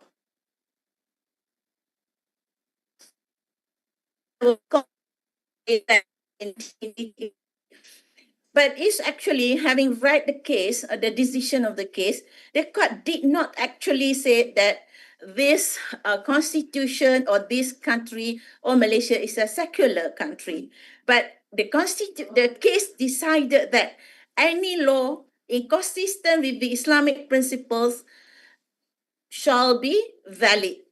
Only law inconsistent with the constitution shall be unconstitutional. So that was the decision. Although the case had decided so, nonetheless, the symbolic elevation of Islam often informed the public policy and legal interpretations, especially at the state level, where the Sharia holds sway over Muslims in personal matters. However, recent decision is 2-3 days ago. The decision was saying that a fatwa, which is the main source of hukum syara in Malaysia, is not to be applicable to artificial person. So the word person professing the religion of Islam who is bound by the fatwa is only applicable to the individual provision and the individual person, not the company or any NGOs or non-governmental organization which is registered as a society. So Sisters in Islam won the case the Sisters in Islam filed a case in court stating that it is a company, therefore the company should not be bound by the fatwa. The fatwa shall only bind the individual Muslim person. This raised some polemic in our country at the moment, and people are talking about this. So how to say that when people who are being the board of directors of the companies making statement against the Islamic principles, and they are safe or they are not bound by the fatwa. So this caused quite a little bit of polemic among the Muslims here in Malaysia. Listen to the presentation just now, something to do with harmonization of law, Islamic banking and takaful, education, application of fatwa. We are having the same or similar polemics here in Malaysia. As far as this is not in the PowerPoint, as far as the harmonization or previously known as Islamization of law, we have various studies on this. A few universities has a center for harmonization, and at the same time, at the Attorney General Chamber, we have a unit called as Harmonization Unit. The duty of this unit is to evaluate a law whether it is consistent or inconsistent with the Islamic principles. So this is to indicate that the government is making a proactive role in ensuring that the legislation shall always be consistent with the Islamic principles.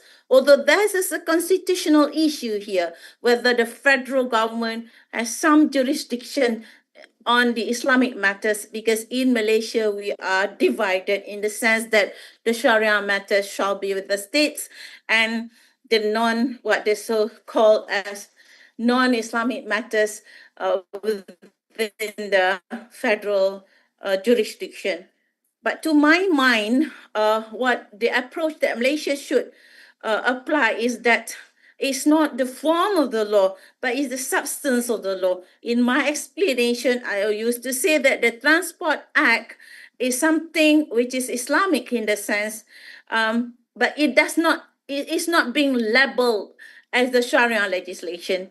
So debate in Malaysia, another issue or debate in Malaysia is whether we look into the law as a form or we look into the substance of the law. So it is more on the substance of the law that this is how harmonization of law shall take place in our country, in Malaysia. So let's go to the slide with the title, Freedom of Religion and Its Limits. I think I've explained all this, freedom of religion and its limits. Article 11 guarantees freedom of religion, but it is subject to some notable qualification.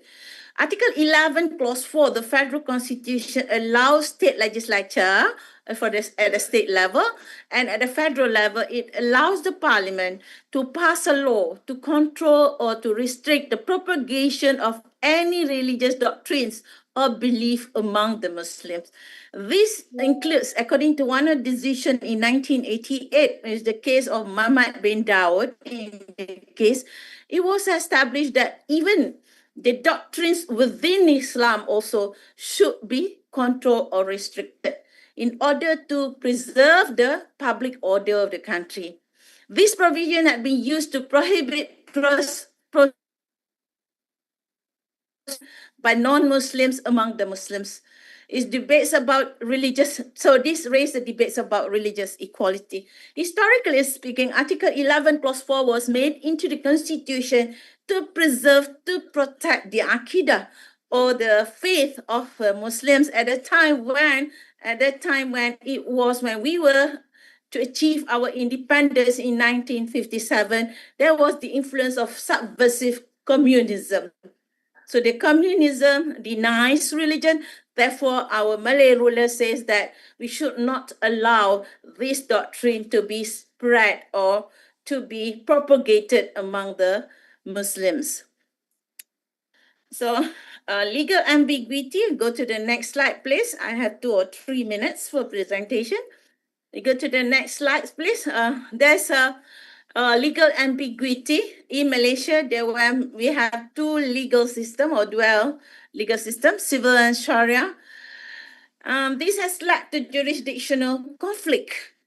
If a Muslim, especially in the issue of apostasy. So in Malaysia, Islamic legislation at the state level prohibits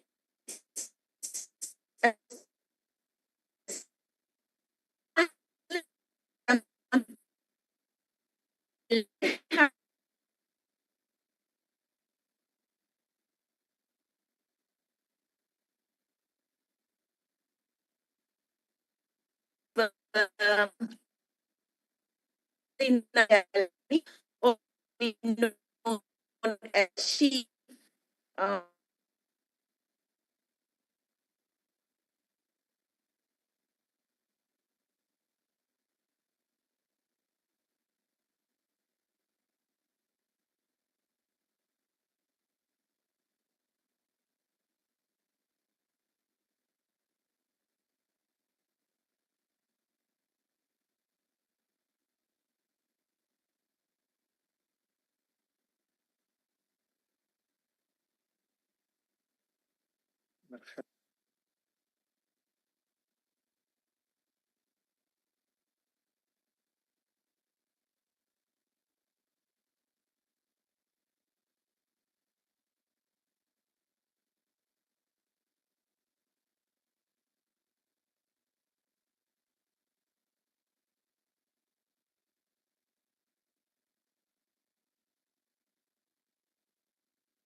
as the Sharia legislation.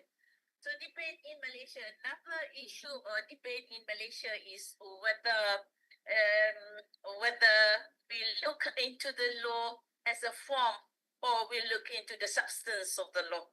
So it's more on the substance of the law that this is how harmonization of law shall take place in our country, in Malaysia.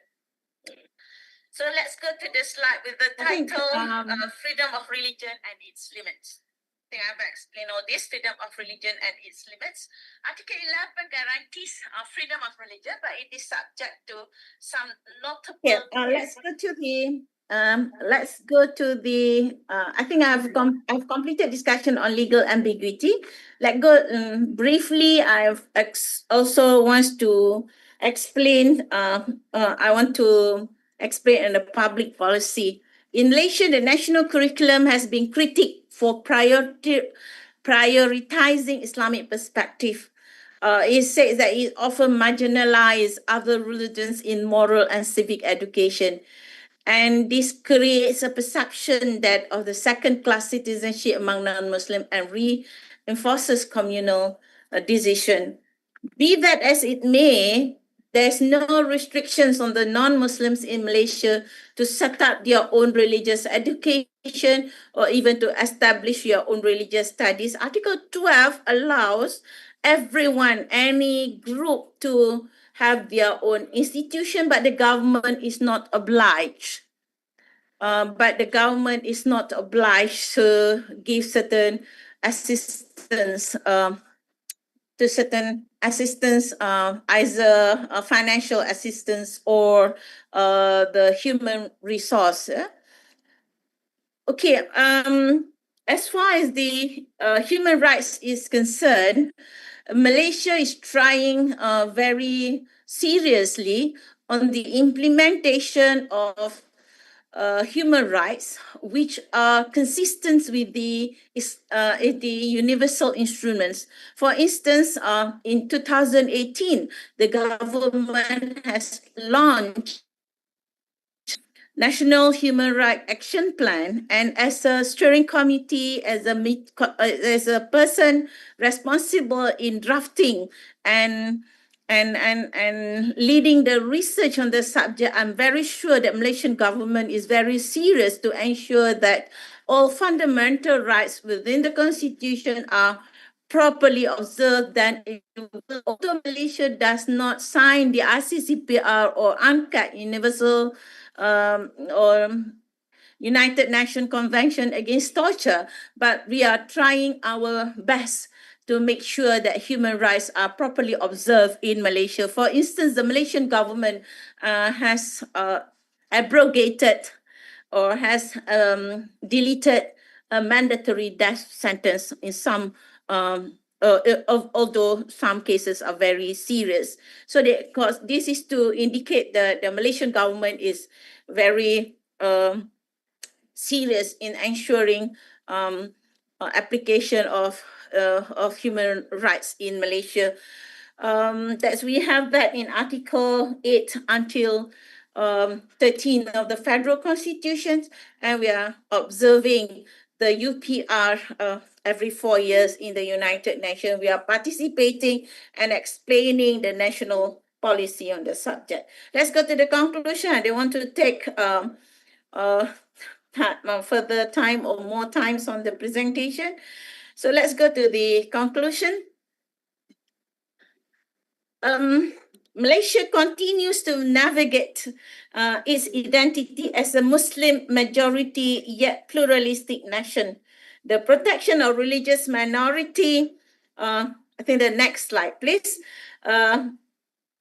Pluralistic nation, the protection of religious minorities will remain a concern in our democratic maturity.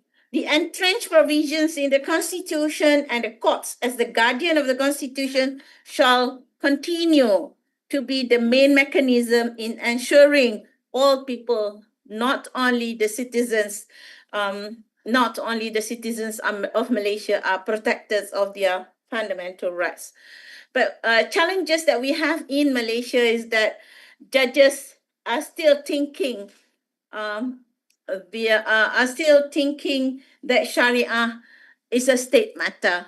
So in terms of Islamic jurisprudence, I think we have sufficient educational policy or sufficient educational institution to give Sharia education, because we believe that lawyers and judges are two groups of people who must have Sharia knowledge to ensure that the Sharia is not only in the form of the law or being labeled as the Sharia law or legislation, but it must be in the substance of the law.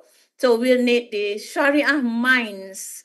And so most of people, especially those trained in International Islamic University Malaysia, we have a person with two minds. One is a conventional knowledge about the law, and another is they have the Sharia knowledge about the law. So issues we must make clear in the education, legal education in Malaysia, that Sharia is a comprehensive law. Sharia can be able to complete all the lacuna in the law in Malaysia, and we hope that the Sharia is not alien to judges and lawyers. And we personally, I think that in my academic experience, I think we should delete the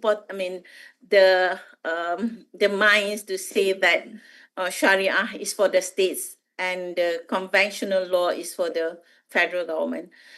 So that's all from me. Then thank you to the organizing committee, especially I should mention that Mr. Nadim, who contacted me and asked me, thank you for having me here, and hope we can learn from each other on certain issues regarding Muslims and the country. Thank you. Assalamualaikum warahmatullahi wabarakatuh. Salam. Thank you so much, Datuk Professor Dr. Shamaraya. Thank you for giving an overview of the Federal Constitution of Malaysia and emphasizing on religious pluralism. Freedom of religion within the formula of peace and harmony, I feel exactly coincides with what our Prophet Muhammad Sallallahu Alaihi Wasallam displayed, showed, exhibited in the city-state of Medina. There were numerous religions and cultures coexisting peacefully, and the formula of peace and harmony was upheld over there. I'm extremely sorry for a short disruption in the connectivity, due to which probably in-person audience were not able to hear the entire thing, but I think online speakers were able to listen to the entire speech. We will now move on to our next international speaker, Dr. Mumtahina. Dr. Mumtahina is an academic fellow at Bangladesh Institute of Islamic Thought, a fellow member of the Center for Strategic and Peace Studies, and the council member of Asian Muslim Action Network. Apart from her social vision, she is currently an adjunct faculty at Northern University, Bangladesh. Dr. Mumtahina will speak on role and status of women in Muslim polity, the Bangladeshi model.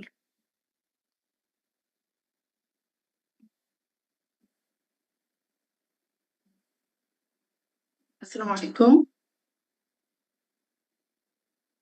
Am I audible to you?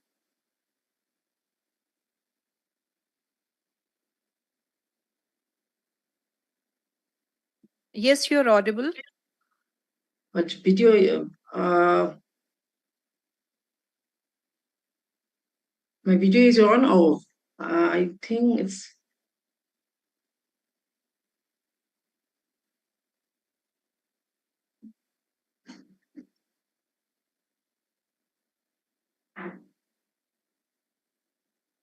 Can you see me, please? Video is turned off. Yes, please, you can start. We can hear you clearly. Okay, but I want to start my video. Okay. But it's, Yeah, video, yeah. we can't see your video, Yes. but we can hear you. Okay, but I want to start. Okay, I'm just facing problems. So sorry. You have to click the Okay, video button. You have to click. Yeah, the I have video clicked. I have clicked, but So I you don't know can what's. speak. I think we can hear you. Okay, Dr. but Mumtahina, okay. your camera is still switched off. So it's, but I'm okay. I'm just trying. Please, so wait 1 second. Otherwise, if you are speaking, we shall display your presentation here. Okay, well, I can share my presentation from here also. I'm sharing the screen. Dr. Can you see the Mumtahina, screen? we can display your presentation from our end, and you can speak. We can hear Okay. you very clearly. Okay, just share. Okay, so no need to share. Okay, thank you very much for giving me the floor. Honorable session, today's session. Respected other speakers, moderator, and the audiences. Assalamu alaikum and good afternoon to everyone.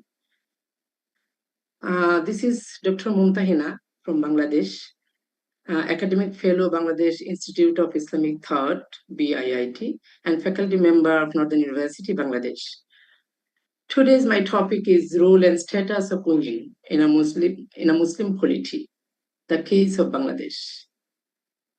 Actually, this topic I just divided into few categories.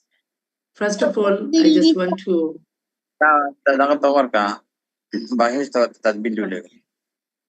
First of all, I just want to discuss what do you mean by polity, or what is the concept regarding polity. Okay, so polity means actually when we talk about the polity, we just we can say that polity means the people make decision about how to run a country, city, or group. It's about who has power, how that power is used, or how rules and laws are made, or how problems are solved in society. Or we can define it to polity, it's like to engage in public policy discussion, mobilization, and decision making, take leadership roles in the community, or run for the election to lead the community or nation, vote in election to choose community leaders, participate in political groups or parties to support collective political causes. That's about the polity. When you talk about the polity, this is the concept about the polity. Next slide. Now, just I after defining polity, as the topic is related to the Muslim country, and then women's participation in Muslim polity. So there are two things should be very clear to us. So what is the commitment, or what is the provisionary system, or how does Islam say regarding women's participation in politics? I just want to share some ideas here. So here, a few guidelines regarding women's participation in politics. Before that, I just want to mention, I didn't mention this one in slides. When Allah send a human being in the world, Allah never says, I'm sending men or women. I think you know very well this one. Allah says, I'm sending the Khalifa or representative. That means Allah sending all human beings as representative. That can be men or women. So from that verse, it's clear to us that as men or women, we have some crucial responsibilities, or as human beings, we have some responsibilities.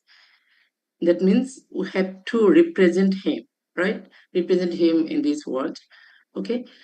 So in terms of equality and faith and worship, Islam emphasizes spiritual equality between men and women before God. In terms of justice and rights, the Quran and Sunnah advocate for justice and protection of rights for all, including women, not only men. In terms of consultation or shura, the concept of shura, that is mutual consultation, is encouraged in Islamic governance, implying broad participation. That means their participation, the participation should be men and women both. Next slide, please. Okay, now I'm going to back our historical precedents. When we look at our prophetic life or prophets period, at that time we can see that how prophets' wives and companions, they played their role as women. So I'm just want to discuss this one. An example of women participating in public life, advising the prophet, engaging in trade, and even participating in battles. When we see their lifestyle, we can see that as women, prophet's wives, they always participate in public life, advising, and then in trade, even in battles, or many crucial issues they addressed. Okay, an emphasis on competence and Quranic principle. Leadership in Islam is often titled to qualities like justice, wisdom, knowledge, and piety. Quality is not exclusive to any gender. That means leadership actually depends on the quality of men or women. It doesn't depend on only men or like this. So if any woman carries those type of qualities, justice, wisdom, knowledge, piety, she can obviously be the leader. And in the Quran also, we have seen one story, the Queen of Sheba, this Bilqis. The Quran narrates the story of a wise and powerful female ruler who governed her people effectively, with no divine condemnation of her rule. So these documents actually, these verses and Quranic verses and Sunnatic practices shows us that what is the excess of women's participation in different issues, particularly in politics. Next slide, please. Now I'm coming to the next point. Nowadays, modern in our country or of the world, modern interpretation or walia or kwama, some scholars interpret that verses of cited for male guardianship, that is mentioned in Surah number 4, verse number 34, as referring to spousal financial responsibility or family leadership, not as a general prohibition of women's political leadership in public sphere. Some scholars, they just want to quote this one, but that doesn't mean that family's guardianship or maintaining family means, it doesn't mean that women can't participate in politics. Okay, next slide. That's about the from Islamic point of view, how Islam sees women's participation. Now I'm coming to the global commitment and charters. In global commitment and charters, I know that, next slide please, Convention on the Political Rights. Okay, the Convention on the Political Rights of Women, CPRO, 1954 affirmed 3 basic political rights for women. That is the fundamental, on equal terms with men, with any discrimination. Article number 1, the right to vote in all elections. Article number 2, the right to be eligible for election to all publicly elected bodies. Article number 3, the right to hold public office and exercise all public functions. Okay, one more. Next slide, please. Yeah. CEDAW, 1979, called for the elimination of all forms of discrimination against women.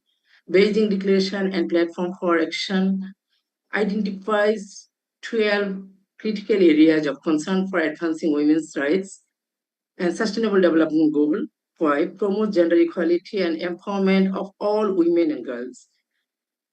Besides that, UN Security Council resolution emphasizes the essential role of women in peace building, conflict resolution, and wartime monitoring. So, according to those information, we can see that there's lots of initiatives has been taken from different organizations, different things worldwide. Next slide, please. Yeah. So now, as the issue is the case of Bangladesh, so it's essential to know what Bangladesh Constitution say about the polity of women. Next, please. Yeah. In Bangladesh Constitution, we can see that in Article number 10, that states that steps shall be taken to ensure the participation of women in all spheres of national life. Article number 19.1, ensure that the state shall endeavor to ensure equality of opportunity to all citizens. Article number 27 specifies that all citizens are equal before law and are entitled to equal protection of the law. The article, if we just discuss these things, then we can see that the Bangladesh Constitution also allow, or there is access in all spheres of national life, okay, women's access. Next slide, please. Yeah, this is also Article number 28, prohibits discrimination based on religion, race, caste, sex, or place of birth. Article number 28.2 guarantees equal rights for women and men in all state and public spheres.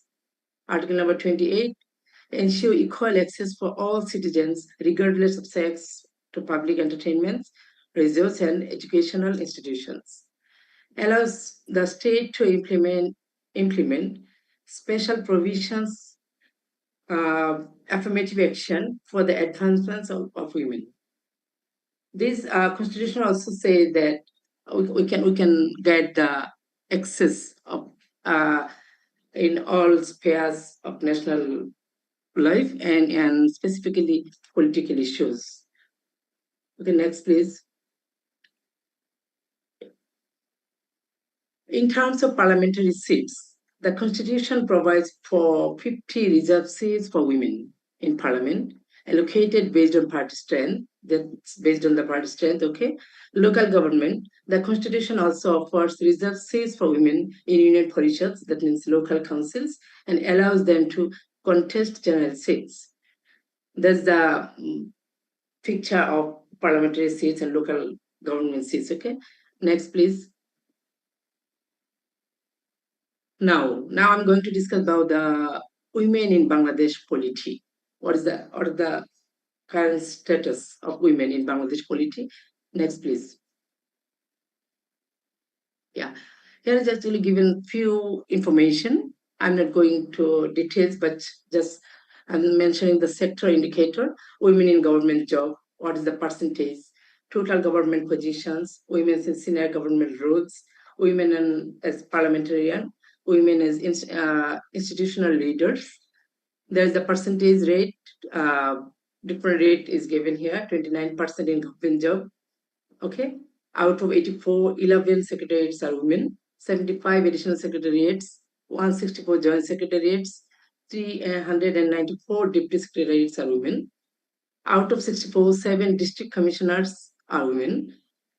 151 Upajarniva officer unions are women, 1 female divisional commissioner women, 50 seats reserved, I have already discussed this one before, and 18% of listed company board directors are women, and 6% of independent directors on listed company boards are women. Next, please. Yeah, women as business leader. As business leader, we are getting here 7.2% of all enterprises are owned by women, and then 24.6% of SME, small, okay, are owned by women. And then women in banking sector, 18% of overall banking workforce are women leadership, okay. And then female labor force, 44.2%.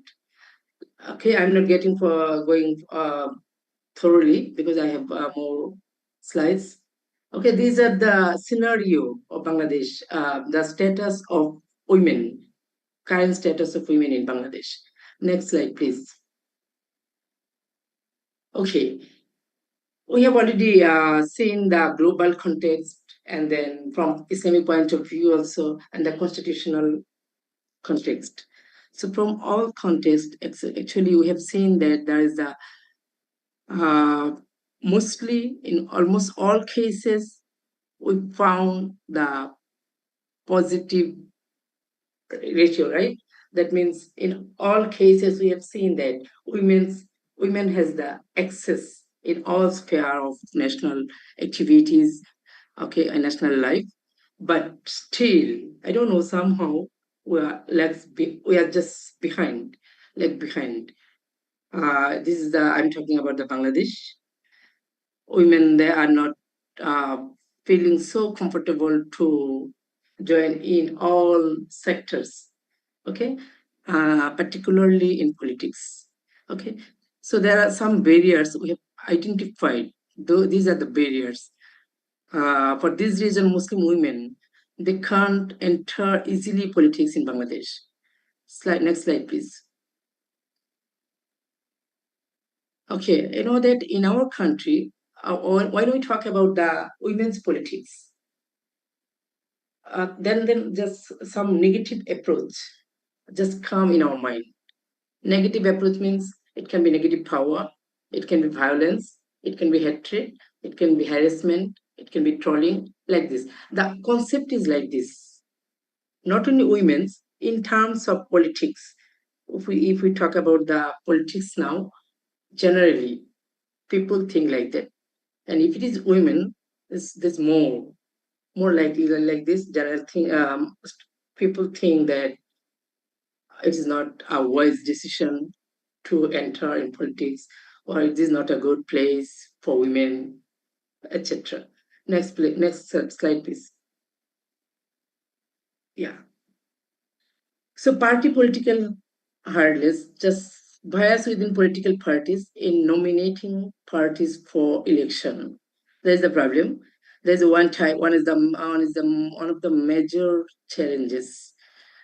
Okay, and then insufficient support and funding from parties for female candidates. That is also another reason. Party somehow they are not they don't support female candidates as male. Okay, and then they don't fund also like that way. And tokenism, in reserved seats where influence is limited, their influence is very limited. So that is the reason women can't participate easily. There's one type of barrier. Okay, next, violence and harassment and intimidation. You know that in this sector, in political sector or in politics, women especially face physical, verbal, and online harassment. And that's why the guardians, even candidates, or even women, they are not feeling safe in that type of political environments. Next, please. Next slide. Okay, deep-rooted patriarchy and gender norms. Societal and familial attitudes often confine women to domestic roles. And politics is viewed as a male-dominated, masculine sphere. Yeah, this is also another reason. So most of the time, politics is male-dominated. Females they don't have enough scope. Okay, they're not getting enough opportunity. Socio-cultural and religious prejudice. Conservative interpretation of religious text can discourage women's public leadership. Yeah, misinterpretation of religious text sometimes, not sometimes actually, that is very common here.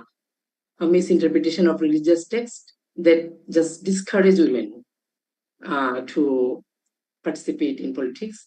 Social stigma and moral policing can deter women from political engagement. That's why women are they just try to avoid this sector. Dual burden of responsibilities. We know that as female, we have lots of family responsibility. So that is also another reason they can't maintain two responsibilities together, family and politics. So that is also another reason. Lack of family support for women pursuing political careers. I have discussed this one. Actually, most of the family, they don't allow women to pursuing in political careers. Okay, limited capacity building and mentorship, gaps in political education, training, and networking opportunities for aspiring female politicians. That is also another reason. Next slide, please. Next slide, yeah. So we have also already seen some challenges and difficulties, whatever, for what women can't participate in politics smoothly. So in this case, I have some recommendation how we can overcome or how women can overcome from those challenges. These are the recommendation actually. Promote education for women in Islamic and civic knowledge. Yeah, nowadays women are educating more. Yeah, the percentage is increasing. It's okay, but you know that is only secular education. Promote education for women in Islamic and civic knowledge both. If it is a combination or integrated education, then women can easily understand, and then women can judge themselves also. What should they do? What shouldn't? Okay, encourage women's access to both religious and secular education to develop capable, informed leaders as knowledge as a core Islamic values. That means not only a good citizen, we must prepare them as a good human being. At that time, they can balance. Recognize competence over gender. Uphold the Quranic principle of leadership based on justice, wisdom, and piety. Quality is not limited to men. Okay, we know that this one. So we should not consider that one like this way.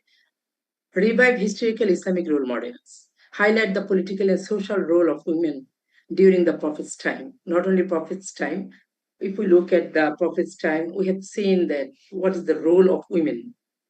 They contributed a lot in all sectors. Even if we go back to our Muslim heritage, we can see that how Muslim female contributed. So if we can revive those historical Islamic role models, then we can go ahead and encourage women's consultation in decision making. And we have to encourage, okay, in terms of decision making, we have to encourage women's opinion. That can be started from family, society, state, okay, like country, like that way. And next slide, please. Yeah. And reinterpret guardianship versus in context. Support scholarly interpretation that view Kwama as family responsibility, not a barrier to women's leadership in public affairs. That means we had to know the proper one. We have to understand the text from the Quran properly with tafsir, okay, so that there is no misinterpretation. Then it will be clear to all, to men and women both. okay, and ensure safe and ethical participation spaces. We should create environments that respect Islamic ethics, modesty, dignity, while allowing full participation in political processes. That means we have to have such type of environment, or we have to create, and we are the person who have to create. Nobody actually take the initiative. We can, or I can, or you can take the initiative, and we should create those type of environments so that women feel safe to join those type of activities. Support female political candidacy with ethical guidelines. Develop mentorship and Islamic ethics training for women aspiring to public office, ensuring both competence and religious integrity. I discussed that one before. That means education or training that should be in an integrated way. Modern, that means conventional approach, and Islamic approach, both should be there. Then we can compare actually. Otherwise, if I talk about my country's education system, we can see that in madrasa education system, there is only religious sector. They are prioritizing this one. And modern education system, they are just all are becoming secular. They're following that one. There is no combination. So we just want to combine those two things together. Then I think 80% problems will be solved in all sectors. And collaborate with religious leaders, engage imams and Islamic scholars to publicly support women's rights, to participate in polity within the bounds of Sharia.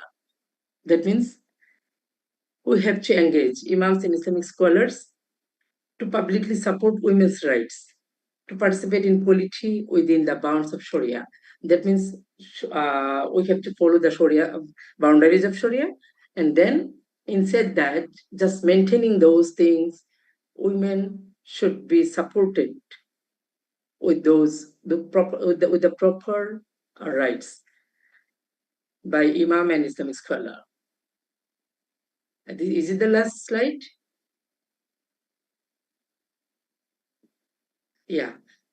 So that's about the things I have discussed regarding role of women in terms of participation in politics, particularly in Bangladesh.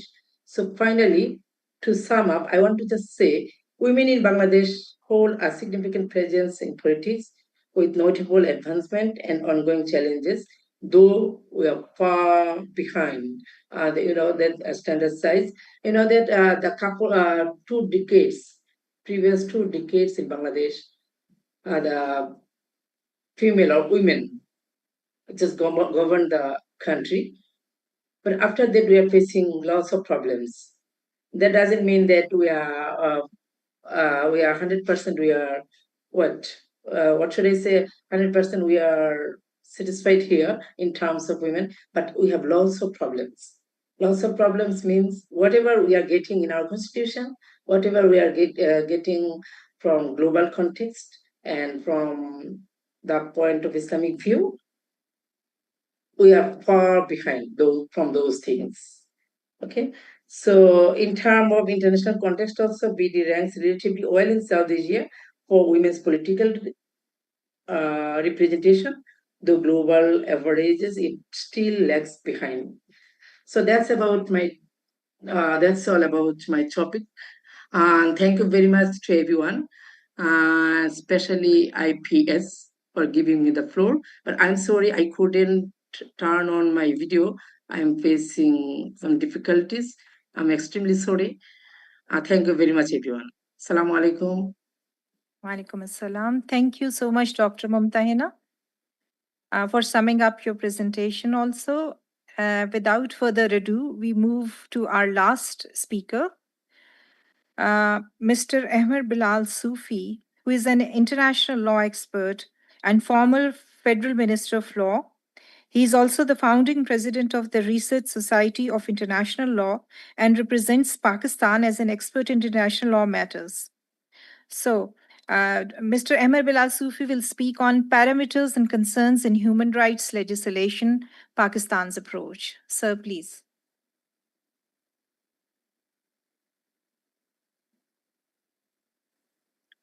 Assalamu alaikum. I don't know if I'm being heard right now by the audience. Sir, you're audible very clearly. We can hear you. Good. Let me rearrange the gallery to figure out who else is there. Anyhow.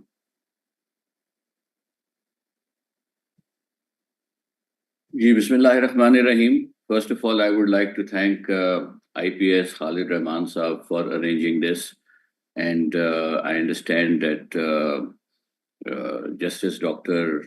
Khalid Masood Saab is also present, and my personal regards to him. And actually, we are waiting to listen to him. I also had an opportunity partially to listen. I was going in and out to listen to earlier speakers, and I am really enriched by their discourse. I would like to, before coming to the subject, comment on Professor Azizur Rahman Saab and Imran Shafiq Saab, the teacher and student combination, remarkable combination, and they have come out with some excellent formulations. And I think that's an area that both of them, or at least one of them, should document. Whatever they have said is very enlightening from an academic standpoint, because what Azizur Rahman Saab said makes me very intriguing about the privatization of justice and so on. And the way he has articulated the idea, something that we sort of miss out, that how the learned judges bring in their judgments. Sometimes those international conventions and treaties that Pakistan has not yet ratified, and examine its impact and link it with the local jurisprudence. So that is an interesting point to flag.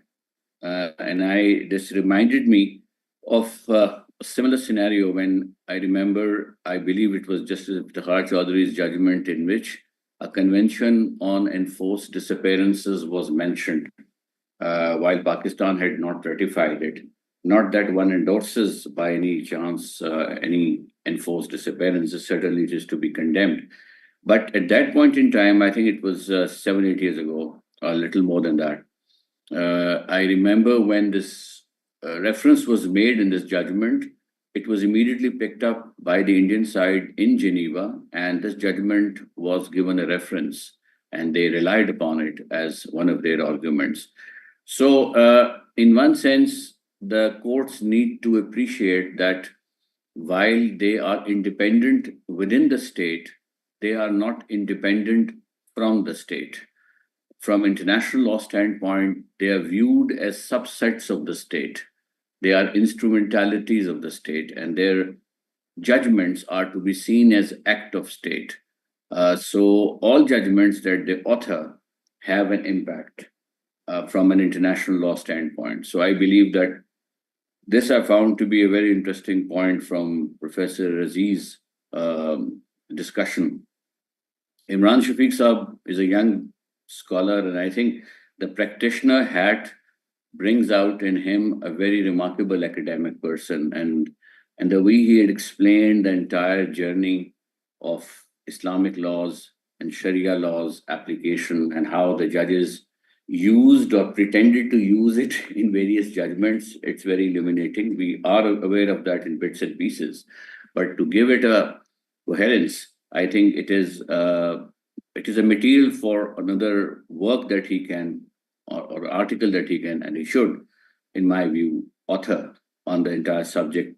Perhaps he may have already, but this would make a very interesting read, that how the judge-made law has interacted and interfaced with the principles of Sharia, and how they have recognized and then de-emphasized Article 2A, and then they, for certain political reasons, but all said and done, it has a very, the Islamic law, or the concept of Islamic law within the Constitution, has a very strong footprint in the judicial judgments. May I also request some worthy audience who may have their cameras on while sleeping on their bed that they can choose to switch it off unless they want to benefit us by their wonderful sights. Anyhow, coming back to my subject, so Islam, I think that's a very interesting thesis that how you can link up the Islamic law framework. The Islamization debate is a debate that I have just recently ventured into to understand far in a way. And perhaps the audience may be aware or not, but Khalid Saab is fully aware, both Khalid Saab, because we recently, I have set up a Quran Covenant Research Center, or a center where we are doing some research to identify the covenantal framework of the Quran and to bring it out very clearly that Quran itself can serve as a covenant. It has an identity of a covenant between Allah and each one of us, and there is a covenant and then number of covenants in the Quran, and a publication has already come out, which has been published by Sange Meal. It was inaugurated at IPS, so I'm grateful for that as well. And Professor Khalid Masood Saab has been very kind to encourage that work. The work ties up very well with the discussion earlier in the session. One of the aspects of the work is that there are covenantal framework within the Quran, and then there are covenants under the Quran, pursuant to the Quran. And these covenants are of three categories. The category one are the private contracts that everyone does in everyday life, whether contract of purchase of land, commercial agreements, shipping bills, any other contract which is of a private international law or contract law nature is a contract within the definition of misak and the word akud that occurs in the Quran, and the Quran tells us that we have to honor every agreement that we enter into. So that's one category, that private contracts have to be upheld.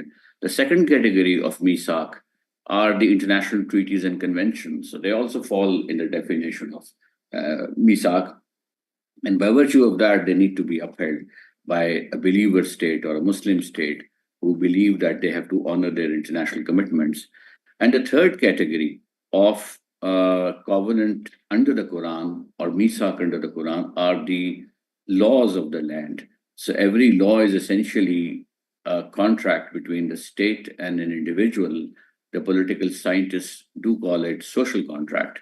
So that also falls in the definition of, I would say, misak and akud.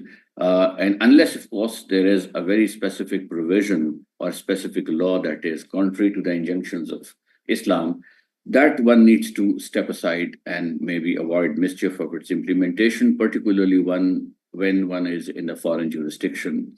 But and a list of certain laws that were identified by, I think, Imran Shafiq Saab about those judgments in which certain provisions of numerous laws have been declared to be contrary to Islamic injunctions, they are still on the statute book. So minus those, the remaining bulk of the domestic legislation of about, I guess, 8,000 federal laws and 3,000 each provincial laws are misak, and they can be or they should be upheld and honored by the citizens.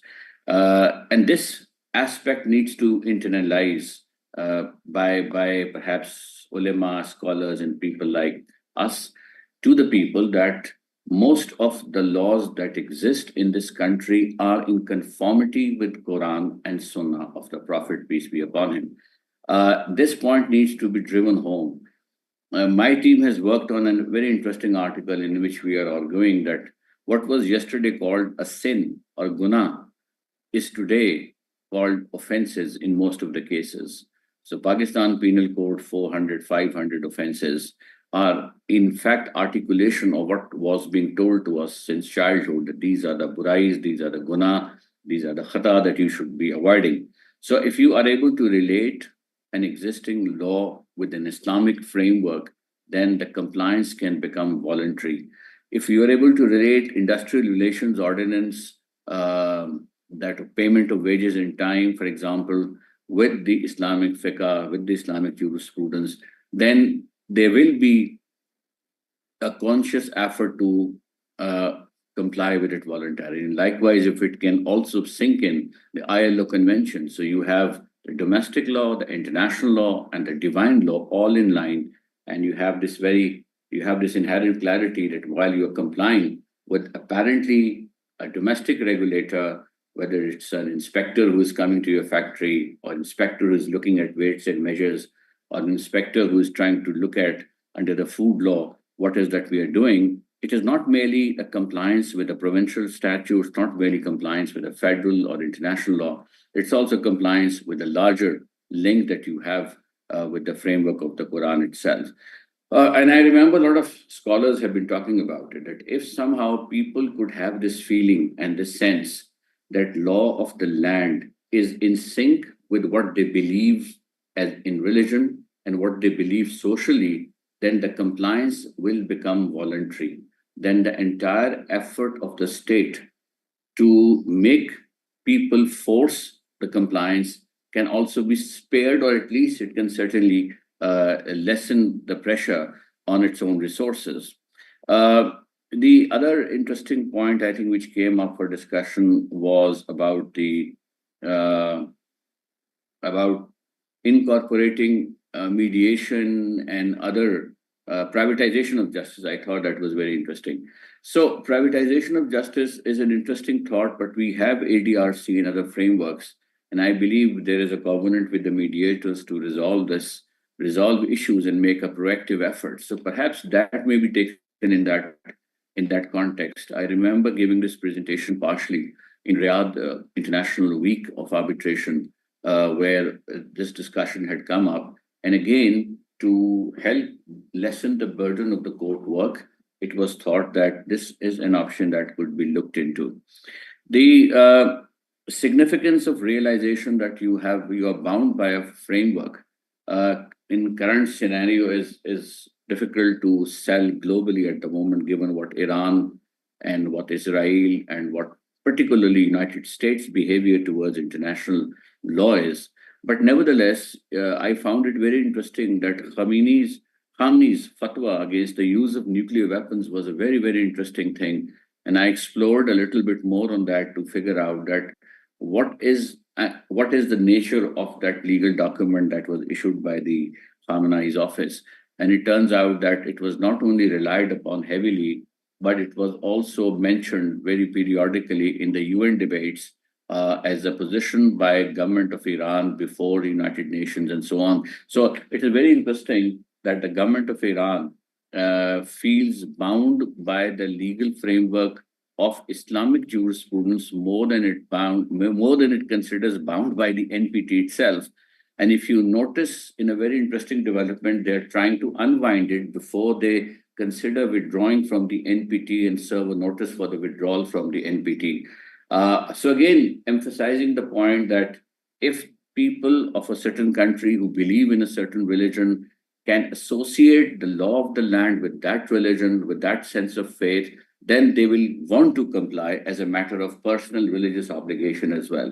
So Islamization, more than I would give another term, I would say recognizing existing laws being in conformity with Islam.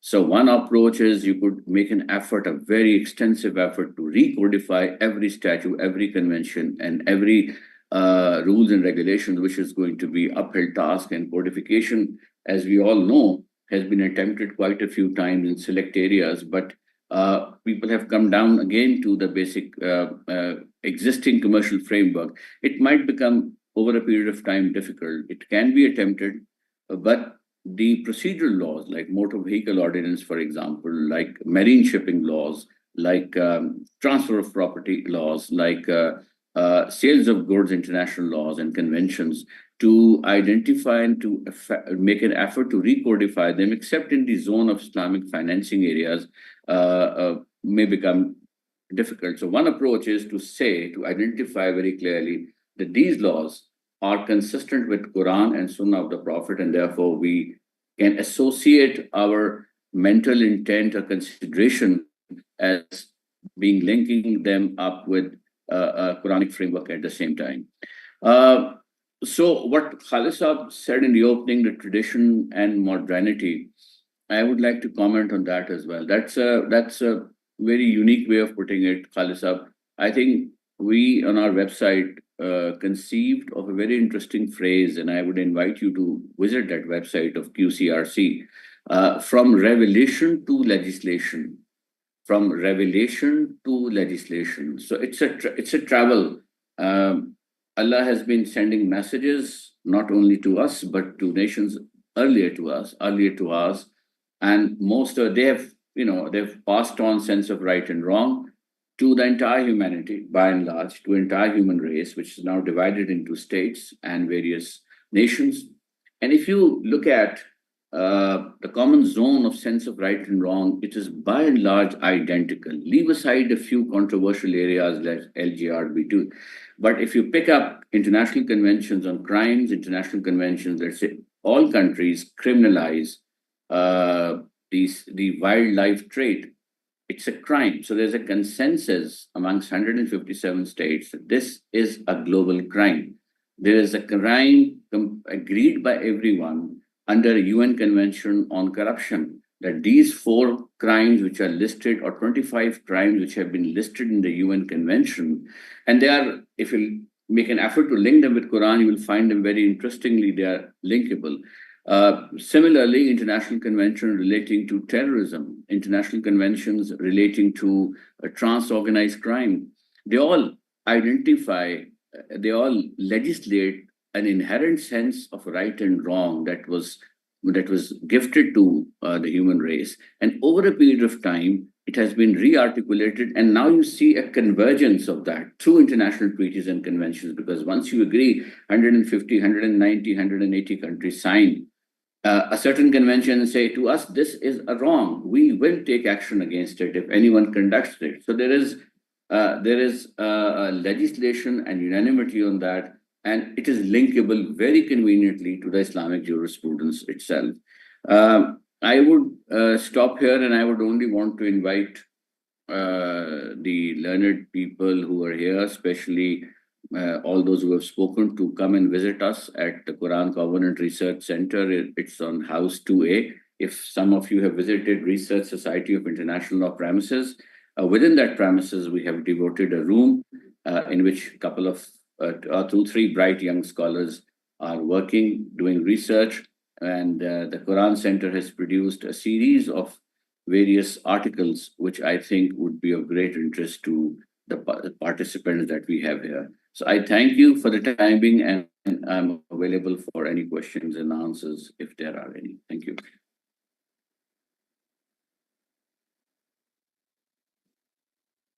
Thank you, Ahmed Bilal Sufi Sahab, for such an insightful and philosophical talk.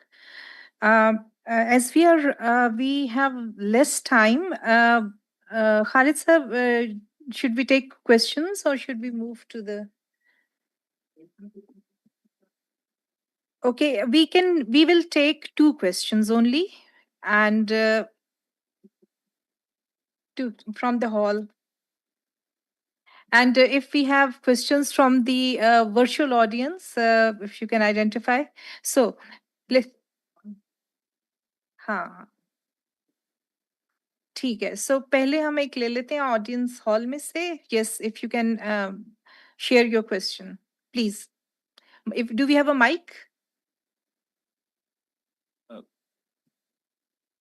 Assalamu alaikum. I would like to ask a question, particularly with the proper establishment or the protection of the integrity of the Islamic character of Pakistan's constitution. What key principles should be put into our legal system to ensure that no Brusselsization of our institute occurs and that the Islamic character of it is not lost? All right, thank you. We can take the second question. Assalamu alaikum. Professor Azizur Rahman, I have a question, and to Professor Imran Shafiq as well. They talked about the jurisprudence of Justice Mansoor Ali Shah and Justice And I have a question which is related to the judicial center of gravity of Pakistan, which is regarding the jurisprudence of Justice Munib Akhtar. Actually, you mentioned, it is related, you mentioned the ICCPR. You know that ICCPR Convention 11 has a provision which bars the the closed trial. Recent judgment of Supreme Court of Pakistan regarding the military trials set aside by Honorable Justice Munib Akhtar and his learned colleagues, Justice Asha Malik. What do you think? And that has ratified by Government of Pakistan in 2010 as well. And recent, in the light of the amendment passed, the so-called constitutional bench reversed that landmark judgment as well. And what do you think? I think if I am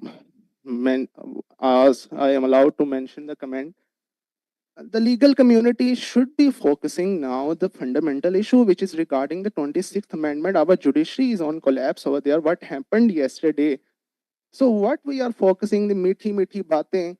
I am sorry if I'm may hurting, but I am a feeling I am a common citizen of Pakistan, not a supporter of a political party, any political party. What happened in the reserve seats case yesterday?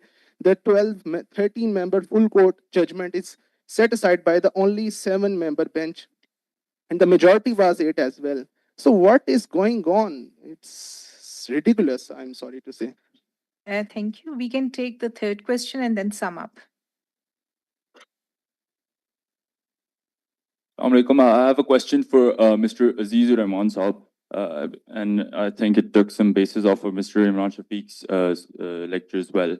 What can we do for the proper implementation of Islamic principles? If we cannot amend the old laws, as 2A is no longer able to do that, if we cannot use new laws, as we can see that with the Child Marriages Act recently, that even if the Council of Islamic Ideology advises against something, the National Assembly and the Parliament can move against it. And as you said, the Federal Sharia Court is also merely making declarative judgments. So what we're seeing here is everything is moving against the implementation of any Islamic background. And with your speech, you also mentioned that now even the judiciary system is outsourcing the job of legislation from local legislative systems, which are bound by Islam, to international meetings, which are not bound by Islam, and as you said, have weak representation of Islam and our delegations. So what can we do to reverse this trend, which is a very alarming trend, you could say? All right, thank you so much. Summing up these three questions to both the speakers sitting here on the panel, what are the key principles and what should be the focus of our legal community with respect to the issues which we have discussed in today's discussion regarding international law and Pakistan's constitutional framework? So I would ask Professor Dr. Azizur Rahman first to reply to this question. Thank you very much for your question. I think the first question about which kind of steps we can take, and the third question I would take it together, and what can we do to preserve the Islamic law and the way it is going to be compromised. I think we can come up with a list of steps, right from policy level steps to the very particular practical steps. But being the student of law and someone who teaches law, I think that instead of making a sort of sweeping statements that everything is falling apart and we don't have any option, because the today's topic and topic of my presentation was specific, that's why we have highlighted a few questions, but it does not mean that everything is going wrong and the Islamic provisions or the laws are at all not being made and they are not compatible with Islamic law. So a lot of good things are happening at the same time, and there have been some certain very good judgments during recent parts where the past where the Islamic law and the compliance to the requirements of the Quran and Sunnah that has been repeatedly mentioned and articulated and highlighted by the Supreme Court of Pakistan in a number of judgments.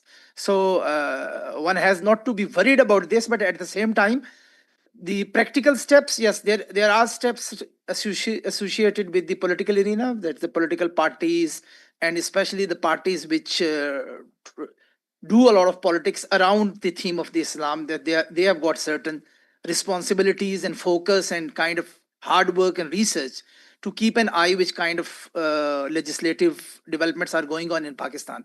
But one concrete step is the teaching of law per se in Pakistan. The way we teach law in Pakistan, and we train lawyers, young lawyers, and the practitioners when they go in the mainstream litigation and practice, they discount the value of Islamic law a lot because they are not properly trained. This is the problem. So we hardly teach a couple of Islamic law subjects. One is the Islamic jurisprudence, then Muslim family laws, these kind of things. So most of the focus is not about the significance, whereas the Constitution of Pakistan places a lot of importance on Islamic law, right from the name of the country to then the objective resolution, and then internalization of the objective resolution in the form of 2A, and then so many other institutional structures and details. But when you go to the curriculum of the legal teaching and you see and training of the lawyers, there is very less, almost negligible focus on teaching Islamic law in a systematic way, except obviously the experience of the International Islamic University, where the LLB Sharia and law course and the curriculum has been designed with this. So we can talk about its positive and negative aspects, but the focus is, unless we train the whole generation and which understand the significance of this law and this whole system, accept it as a sort of legal system. There are a lot of people among the lawyers and especially the who are trained in the directly in elsewhere beyond Pakistan. They don't at all recognize that this is a legal system. Say this is an extension and offshoot of the Islamic State. Is not Sharia is not accepted as a branch of law, as a system of law. So this is something which is related to the paradigm. So this kind of paradigm system shift would come once we start teaching them and we start actually giving them this kind of orientation, the value and the role and significance of the Islamic law within Pakistan or countries like Pakistan. Only then things would start moving, I think, in a more systematic and serious way rather than emotional and sentimental way.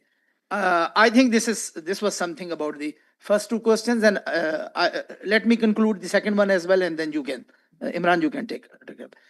The question about Justice Munib Saab and his judgment and what happened yesterday, I can understand the kind of frustration which is going on right now among a lot of people. This is very much understandable, to some extent valid as well. But I think that we are here for certain specific discussion, and obviously we'll discuss those things and issues. Had it been about the Constitution of Pakistan and today's challenge and constitutionalism, obviously we would be talking about those issues. But we were here for a very specific topic, and that's why the kind of discussion and the orientation of discussion and direction of discussion went towards that side. What you were referring to is a phenomena which is not just unique to Pakistan. There is a mix of so many other things, like unconstitutional constitutional amendments, political constitutionalism versus legal constitutionalism, judicialization of the politics and vice versa. And whenever these kind of trends on the one hand happen, and the kind of frustration it creates when the judiciary becomes so hyperactive that it captures the whole political process in a country, and then it leads towards collapse of the judicial controls and autonomy, and it leads towards another extreme. So this is not just unique to Pakistan. If you just go in the legal and judicial history of India, you would see that in the recent past it has been happening. So we feel that there's something very serious is happening in the Supreme Court of Pakistan. Just a couple of years ago, I think that sitting judges of the Supreme Court of India, they went to the press and they have had a press conference against their Chief Justice. They had practically a press. We were not that bad. So these frustrations are almost everywhere in the world. That's why these kind of books are coming, like unconstitutional constitutional amendments, judicialization of the politics, and politicization of judiciary. So it does not mean that everything is good, but at the same time, it does not mean that everything is bad. there are people who see things absolutely from different perspective. They see that 26th Amendment has largely done something which people have tried to do through the 18 amendments, but they could not because of the hyper-political role of the Supreme Court of Pakistan at that time, and they did not let the parliament to exercise its sovereignty, which has been done by the parliament right now. Perhaps they have gone a little bit ahead, but it would come back to some extent back to the normal point after certain evolution of the jurisprudence. I understand that there are other people who absolutely think otherwise. They say that the whole judiciary as an institution has collapsed, and we don't have any other judiciary, quote unquote, and now we have to fix it by erecting altogether a new constitutional framework as far as justice sector is concerned. Yes, this, as society is complex, diverse, people have different kind of opinions about these issues. That's why they express these issues. I have my own understanding about these issues. I think personally that judiciary is in trouble, but this is a process which was inevitable. Unless we go through this process, normalization of the judicial conduct would not happen in Pakistan. It is only possible that judiciary should go through this shock constitutionalism. Once this shock would move towards normalization, only then judiciary would understand that it has its own constitutional limitation, which is known as constitutionalism essentially.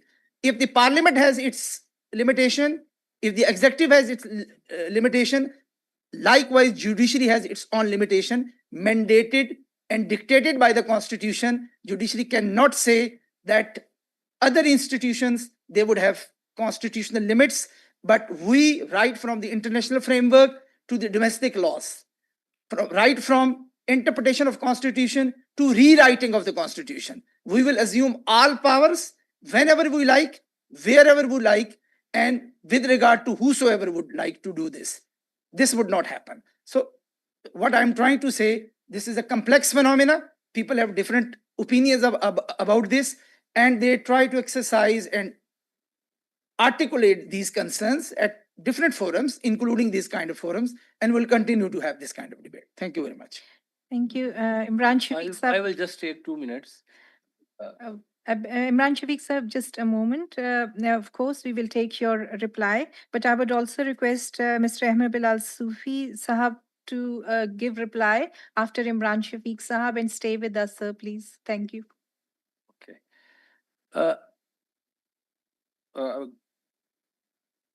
First of all, we have to understand that there are, just like common law system or the civil law system, Islamic law system or Islamic legal system has been recognized as an independent legal system throughout the world. Even the judgments of the ICJ, I have noted 4 or 5 judgments, and I was astonished that in that judgments, they have clearly and categorically recognized the Islamic judicial system or Islamic legal system as an independent system and for the interpretation of laws. And even they have, in 2 or 3 judgments, they have cited the qawaid given in Majalla al-Ahkam al-Adliya as an interpretation tool for the interpretation of the international statutes. And if you look on the other side, if you look in the judgments of the superior courts of Pakistan, we say that we are a hybrid system, but you will never find any qawaid fiqhiyya which is a very basic tool for the interpretation of the statute. You must have heard the qaida al-ibra fil aqud lil maqasid wa mani la lil alfaz wal mabani. This is the very basic principles of interpretation. And the judges in Pakistan, they are not trained in that system. They don't know how to interpret the laws if a situation arises before them and they have to interpret a law, or they have to check the validity of any law. They don't have the tools. Imran Hassan Khan Niazi Saab has written a very important book on this aspect. He says there is a interpretation of laws under the Western system, and there is also tools for the interpretation of law in Islamic system. That's why Quran, Hadith, Sunnah, Ittihad, and the forms of Ittihad. You will only find one judgment of the Islamabad High Court, where a law was challenged in 2017 in for Election Act. There was an amendment in which a form was eliminated wherein the affidavit was required to be submitted by a candidate to which faith he belongs and to about the finality of the prophethood. So, in that judgment, Justice Shaukat Aziz Siddiqui of the Islamabad High Court, when he declared that law ultra vires to the Constitution, while interpreting that law and while tracking down that law, he has mentioned different principles of the Islamic law while elaborating this. He has Maqasid Sharia, Qaida Saddu Zarai.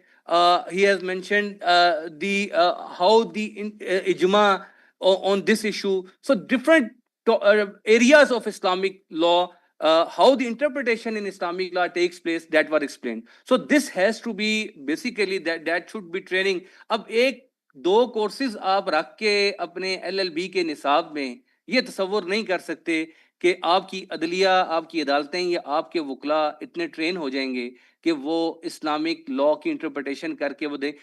Even the Federal Sharia Court of Pakistan, I was reading the judgment of the Child Restraint Marriage Act of 1929 and Child Restraint Act of 2018 of Sindh High Court. What does the Federal Sharia Court of Pakistan says?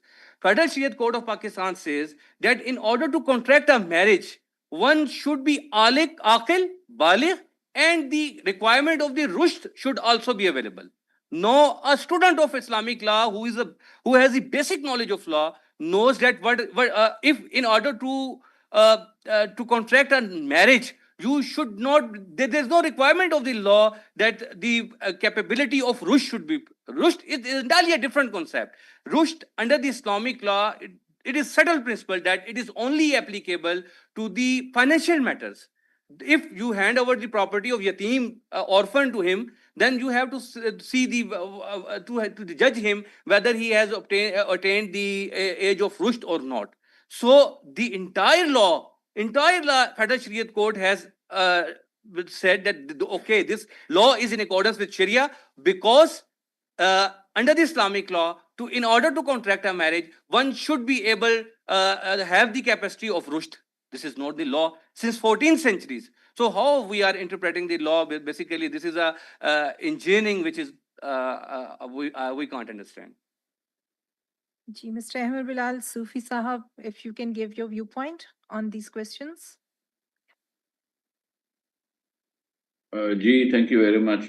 I would like to say कि देखिए frustrations अपनी जगह हैं, मगर जो constitution document है पाकिस्तान का, I am a great admirer of it for multiple reasons. One, the existing constitution document or constitution जो है ये एक कह लें covenant है with 4-5 nationalities 1973 में जो हमने किया, सिंधियों के साथ, बलूचियों के साथ, पठानों के साथ, पंजाबियों के साथ और कश्मीरियों के साथ और इवन उर्दू स्पीकिंग के साथ, जिसमें हमने उनसे वादा किया कि हम आपको we will live together as a federation on these terms. और वो टर्म्स पे ले आउट होगी कि कोई फैसला जो है वो हम सारे फैसले मिलके करेंगे, जो इकोनॉमिक फैसले होंगे उनको हम काउंसिल ऑफ कॉमन इंटरेस्ट में ले जाएंगे, जो इम्पोर्टेंट चीज़ें होंगी वो नेशनल इकोनॉमिक काउंसिल में होंगी, सो सेनेट में ये होगा, असेंबलीज, प्रोविंशियल असेंबलीज. सो ये बड़ा carefully drafted, crafted, balanced document है. इसको टेम्पर नहीं करना चाहिए और इसको डिस्प्लेस करने का तो मेरी राय में सोचना is creating a risk for the federation. There are sometimes कुछ साल पहले दरमियान में वॉइसेस आती हैं कि आप फलाना सिस्टम, ये सिस्टम, वो system, but I think because already जो ये सारी कौमियतें हैं दे आर ऑलरेडी डिवाइडेड. ये 1947 में एक लेजिस्लेटिव सर्जरी के थ्रू पाकिस्तान वजूद में आया. पंजाबी उस साइड पर भी हैं, इधर भी हैं, पठान अफगानिस्तान में भी हैं, KPK में भी हैं, बलोची ईरान में भी हैं, यहाँ पर भी हैं, सिंधी इंडिया में भी है, यहाँ पर भी है. तो एक आपने एक नक्शा कार्व आउट किया, एग्री किया इन लोगों के साथ. तो उनकी एक नेचुरल पुल, जो हिस्टोरिक पुल है 3000-4000 साल की, वो इंटैक्ट है. उनका फोकलोर, उनकी लैंग्वेज, उनका सो दे اس پل کو ریورس کرنے کے لیے you needed this kind of a legal document. وہ ڈاکومنٹ اب آ گیا ہے اور اس ڈاکومنٹ میں پولیٹیکل فورسز نے جو ہے اس کو اکٹھا رکھا ہوا ہے. ان کے جو بھی ایشوز ہیں وہ اپنی جگہ, لیکن they are the political forces who are the national security compulsion, because وہ لوگوں کو ریپرزینٹ کرتی ہیں, ان مختلف قومیتوں کو ریپرزینٹ کرتی ہیں. اگر آپ کو 1973 کی تصویر یاد ہو جب اس کو سائن کیا گیا, اس تصویر کو ذہن میں لائیں, جو ویژولز ہیں, کوئی شلوار قمیض پہنے ہوئے, کوئی اچکن پہنے ہوئے, کوئی سوٹ پہنے ہوئے, کوئی پگڑی پہنے ہوئے, کسی کی داڑھی ہے, کوئی کلین شیو ہے. So you are a very different society جو پاکستان کے طور پر بنا ہے. ہم سوئٹزرلینڈ کی طرح, جاپان کی طرح ایک قوم نہیں ہیں کہ شکلیں ایک طرح کی ہوں, لینگویج ایک طرح کا ہو, اس کے ساتھ ہم نظام کو ٹیمپر کریں. سو مائی suggestion and humble suggestion would be we should learn to live with this unique document that has been negotiated between political forces, which has remained consistent, and all these political forces have honored their obligation towards the federation. Issues اپنی جگہ. جو دوسری اہم بات ہے جو میں کہنا چاہوں گا وہ یہ ہے کہ جو اس میں ریمارکیبل مجھے نظر آیا, یہ فیڈرل شریعت کورٹ اور جو ہماری کاؤنسل ہے جس کو ڈاکٹر خالد مسعود نے باقی لوگوں نے چیئر بھی کیا, یہ بہت ہی یونیک ڈیولپمنٹ ہے. یہ کسی اور کانسٹیٹیوشن میں اتنے ویل پروناؤنسڈ نہیں ہیں کہ ایک انسٹیٹیوشن کریٹ کیا جائے جو لاز کو کوم تھرو کرے historically through an academic work یا under a constitutional mandate to make a determination کہ یہ ان کنفارمٹی ود قرآن ہے یا نہیں ہے. سو کسی فرقے پہ بات نہیں چھوڑی گئی, کسی انڈیویجول گروہ پہ بات نہیں چھوڑی گئی, کسی سیاسی جماعت پہ بات نہیں چھوڑی گئی, کسی ایک مذہبی پیشوا یا کسی مذہبی لیڈر پہ یہ بات نہیں چھوڑی گئی کہ وہ یہ فیصلہ کریں. یہ فیصلہ ریاست نے اپنے ہاتھ میں رکھ لیا ہے بائی کنسنسس. ٹھیک ہے وہ بعد میں امینڈمنٹ ضیاء الحق نے کی, لیکن اس پر جو بائی اینڈ لارج کنسنسس رہا ہے اس کا فائدہ یہ ہوا ہے کہ اب آپ تمام فرقے اپنے موقف کو, اپنے نقطۂ نظر کو, اپنی رسپیکٹو جورسپروڈنس کو, فقہ کو لے کر اس وینیو پہ جاتے ہیں اور بتاتے ہیں کہ ہماری رائے میں یہ اور ہماری رائے میں. ظاہر ہے جو آؤٹ کم ہوتا ہے اس سے سب لوگ مطمئن نہیں ہوتے, لیکن بہرحال ایک فورم موجود ہے. تو یہ فورم کی جو یونیکنیس ہے اس کانسٹیٹیوشن کے اندر, میں اس کو بہت بڑی سمجھتا ہوں کہ بہت بڑی فیسیلیٹیشن ہے اور بہت یونیک لیگل ٹریٹمنٹ ہے جو کسی اور کانسٹیٹیوشن میں اسلامک ملک کے اس طرح سے, جس طرح میں نے کہا ہے تو صحیح کچھ جگہوں پہ, لیکن اتنا پروناؤنسڈ نہیں ہے کہ وہ لاز کی ڈیکلیریشن بھی کر دے کہ یہ جو ہے یہ وائلیٹو ہیں. ظاہر ہے امپلیمنٹیشن کا ایشوز اپنی جگہ, بٹ یہ ڈکلیئر کر دینا کہ یہ پروویژن سیکشن 45 یا یہ فلانا statute in its entirety is country is a big statement. It's a very very you are overruling the mandate of the people. So overrule role کرنے کے لیے بھی کوئی انڈیویجول فتویٰ it doesn't make sense کہ کوئی individual فتویٰ کسی مدرسے کا جو ہے وہ اوور رول کر رہا ہو ریاست کو. رول کرنے کی ریاست نے ہی اپنا یہ تمام ایک لیگل فریم ورک کریٹ کر دیا ہے. So I personally endorse very wholeheartedly the balance that the Constitution strikes in a religious sense, because یہ ہماری فالٹ لائن ہے, تھی اور رہے گی, اور اس فالٹ لائن کو ہینڈل کرنے کا جو طریقہ کانسٹیٹیوشن میں اڈاپٹ ہوا ہے I think we should continue with it, بلکہ rather strengthen it. جو اس میں ٹریننگ کے ایشوز ہیں, ججز کو سنتھسائز کرنے کے ہیں, ججز جن لوگوں کو انٹرنشپ کے لیے رکھ رہے ہیں ان کو وہاں سے گزارنا, یہ چیزیں they can be worked around, but it should stay. Thank you. Thank you very much. We will stop our question answer session here, and we will move to the last segment, which is the chair's remarks. And let me introduce the chair, Justice Dr. Khalid Masood Sahab, who is such a distinguished personality, scholar, not just in Pakistan, but at international level. یہاں پہ میں ایک چھوٹا سا ایک اپنا personal experience share کرنا چاہوں گی. When I was travelling to visiting a few universities in states with Professor, the President of International Islamic University, marhoom President, I've just skipped his, no. Ji, so we took Mumtaz, Professor Mumtaz Ahmed late, when we were visiting to US universities, we took copies of Dr. Khalid Masood's books as souvenirs for professors over there. And they were so happy, delighted, and honored to receive those copies. He has such high standing in American, European universities. and we must value his scholarship. So, sir, I would request you to come for your remarks, or if you want to say from there, as you feel comfortable. Thank you very much. Assalamu alaikum. Thank you for your patience.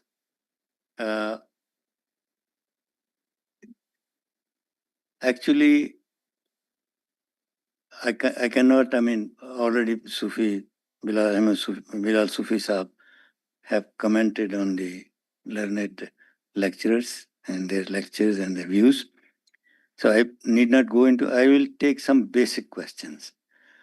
And before I take that, I must take this opportunity to pay tribute to Professor Khurshid Ahmad Saab, who has created this forum and this institution and provided a much needed space where intellectuals and common people and students can meet and discuss freely, openly, the things about Pakistan, about Islam, about West, and about things that worry us. It's a big forum, and Khalid Rahman Saab is carrying it out very efficiently. I think it's very much need of Pakistani society, because Pakistani society has its own history, own heritage, and lots of controversial heritage. So there has always been in the history of Pakistan some stages where people sat and come to some synthesis, come to some agreements. And those opportunities have kept us with Pakistan and kept us tied with that. And that was the spirit of understanding each other, sharing our thoughts with each other. Coming with that background, I think today we have really touched upon a very sensitive issue, which is universality. And universality is touching because it has different interpretations, hermeneutic shifts in Islamic history, in modern history, and also in recent history. In recent history, we are going into globalization. It's more than internationalization. And globalization is more than universalization, but it is a offshoot of universalization. Why? Because we like it or not, we are part of that global system. We are part of that global economy. We are part of that global human sensitivity. So all of these things we are part of it. And daily we are going through that. But we are also part of our own heritage. And at every time we are making a conversation with our heritage and with globalization. And that's where universalism comes. Let me also, that universalism has some aspects. Universalism is not simply the universe, but it has connection with logic. With logic it has, because when we define things, we are looking at two aspects of everything. One is what is essential, and then what is different. Essential becomes universal because universal makes it authentic, and universal makes it applicable, and universal makes it agreeable. Okay. The term universal, which we have used here, universal framework was used by Michael Foucault. You remember Michael Foucault? He raised some very basic questions about almost everything. Why? Because there was a gap between intellectuals and the ordinary man. So he was inviting intellectuals to keep in mind the living existence of the common ordinary man. And that's why he said there should be a universal framework. It should not be intellectual framework. It should be a universal framework where ordinary person, ordinary things, ordinary happenings, ordinary lives should also be considered as part of this discussion. So from there, universal has been brought into political science, political discussions, and universal means that it must be universally accepted. Now that has two levels. One is universally accepted in a country and universally accepted by all humanity, by others. Now countries have changed since 18th century because country is not country now, it's a nation state. And nation state has another universality, a different universality. And that universality has created minorities. And that universality has created gender questions. And that universality has a lot of, all these things that we have been discussing. So I'm very glad that this forum has been exposed to these different perspectives, not only about Islam and others, but minorities and also gender discussions. What modernity has done, two things very important. There are many also. Modernity has created a polarization about the definition of modernity. Only Western modernity is modernity. Okay, that has a problem because every nation, every people, all human societies have gone through their modernities. Their modernity experiences are different. Modernity experience in the West was first in the 17th century when nation state came out to replace religious states. You know, earlier these were religious empires, and the emperor was the defender of the faith. Okay.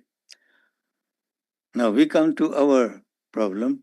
Then we have also Islamic State concept. Islamic State concept has to deal, still has to struggle, whether it should be Islamic State in the meaning of religious empire of the old European countries, which was empire of a particular religion and particular sect of that religion, and the emperor was not only the defender but the representative of that religion. All these things. So when we are defining Islamic State since 1947, we have been struggling with these different models of nation state, models of religious states, modern of secular states. All these we have been struggling. So universal has come to mean what is the authentic definition which is agreeable not only to the nation state but also to the world at large or to the global. So that is the real problem. And that is why this seminar was actually looking at these two universals. One universal is the universal of Western model of state. And the second is the Pakistani definition of Islamic State or the Islamic political interpretation of Islamic. Now, we are still in the process of defining it. Now, luckily, I have been a part of these institutions where all these discussions took place. I started my career in Islamic Research Institute, which was involved from the very start with all these discussions from 1960s. Then I became part of, I went out also to teach in other countries. So I have taught in Nigeria, Maliki Islamic law, in Malaysia, Shafi Islamic law, and in France and in the modern, and in Pakistan also. So what I'm trying to say is that in the modern period, Sharia has been nationalized. I'm using these words to make it shocking because, as Azizur Rahman Sahib said, we are used to shock treatments. We have killed so many people. Shock treatment of Islamic law was the nationalization of Sharia. Now, in Pakistan, we have a different Islamic law. In Egypt, different. Morocco, different. All these are nation states, and they have to nationalize Sharia. And they're what we call mazahib, but not only mazahib. And within the mazahib, there are different. So what I'm saying is that when we talk about it, we use the method of polarization. This is right and this is wrong. If we cannot come out of it, we cannot really analyze ourselves. We cannot analyze the situation. We have to come out of it, this authenticity problem. Authenticity gives us the issues in a concrete form, and then we say that this is authentic and this is not. Actually, what is authentic is that some groups or some institutions or some people have authenticated it. And we come to agree with them, whether they are experts or whether they are officially appointed for that. So we have some definition of this authentic person or authenticity. I cannot, I cannot speak coherently. So let me speak this way. Islamic law. When we talk about Islamic law, we talk about two things: usul al-fiqh and fiqh. Usul al-fiqh is the Islamic legal theory or the legal theories. In Islamic legal theory, we talk about the authenticity and how to consider something is authentic. So there are two methods. One is ilm al-kalam, legal, the ilm al-kalam is theology, and the other was the fiqh. So there is two types of usul al-fiqh. One is kalami and one is fiqhi, which is Hanafi method. And the other schools that developed, they also followed this Hanafi method. What's the difference? In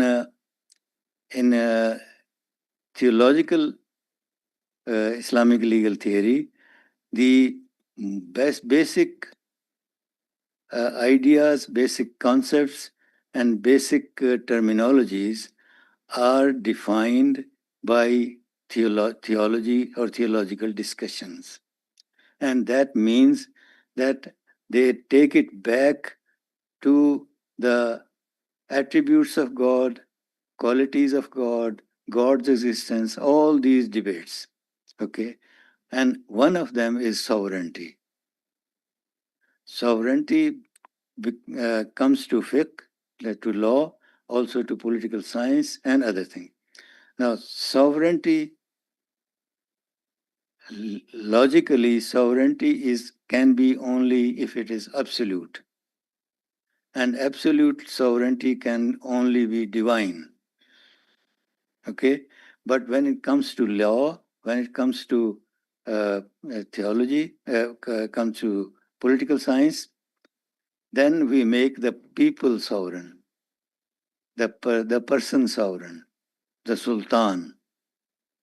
He was only ruling in parts of India, but it was Shah Jahan. All of them, they want to imitate divine sovereignty. So the model was divine sovereignty. And divine sovereignty came into the discussion of the legal mazahib and legal thinking. So sovereignty means that this is absolute sovereignty and it cannot share the sovereignty of others. That is why we are also discussing it, whether we can have exclusive discussion or inclusive discussion. The problem of exclusive and inclusive is also a problem in Pakistan also. The non-Muslims were part of the struggle for the independence of Pakistan. In some cases, their participation that some parts of the country were given to Pakistan. But with the discussion of sovereignty and with the discussion of exclusivity, we have tried to make it Pakistan only for Muslims. Two-nation theory was interpreted not in the two-nation theory as going on, but it becomes one-nation theory. Two nations are not accepted, or many nations are not accepted. It's one nation, and it's also Muslim. We could be practical. We could accept this model, and that's my last point that I want to make. That Foucault said that intellectuals must be critical. Critical means that you do not go for the absolutes. You do not go for the finals, because the world is changing. Societies are changing. So this is continuous change. So you have to continuously reinterpreting, reconstructing all these ideas. And because of that, you cannot stay in one type of epistemology, in one kind of vocabulary, because once you said that, after 30 or 50 years, things will change and you have to reconsider that. So this continuous change, continuous dynamic change was suggested by Allama Iqbal more clearly than anybody else. But I think I can say that I can also go back, because ijtihad was there and taqleed was invented to protect ijtihad in mazahib. If taqleed was not there, there would be no mazahib. If the mazahib did not continue, ijtihad would not continue. Ijtihad continue within mazahib. So these are the mazahib which protected ikhtilaf. And ikhtilaf or diversity is a pride for Islam, but a problem for modernity. Because national unification, nation state, and modernity do not want diversity. They do not have any solution for diversity or plurality. So there must be unified. Everything must be unified. So that is why you have the authority, concept of authority dominating. You have to define authority of the institution. You have to define authority of the individuals, of the groups, and so that things can go smoothly because their work will be authentic, their sayings will be authentic. So that's where I think I want to emphasize that these kind of forums are needed. And this has been an Islamic tradition that the ulama did not sit down together always to settle things. They always went to the public.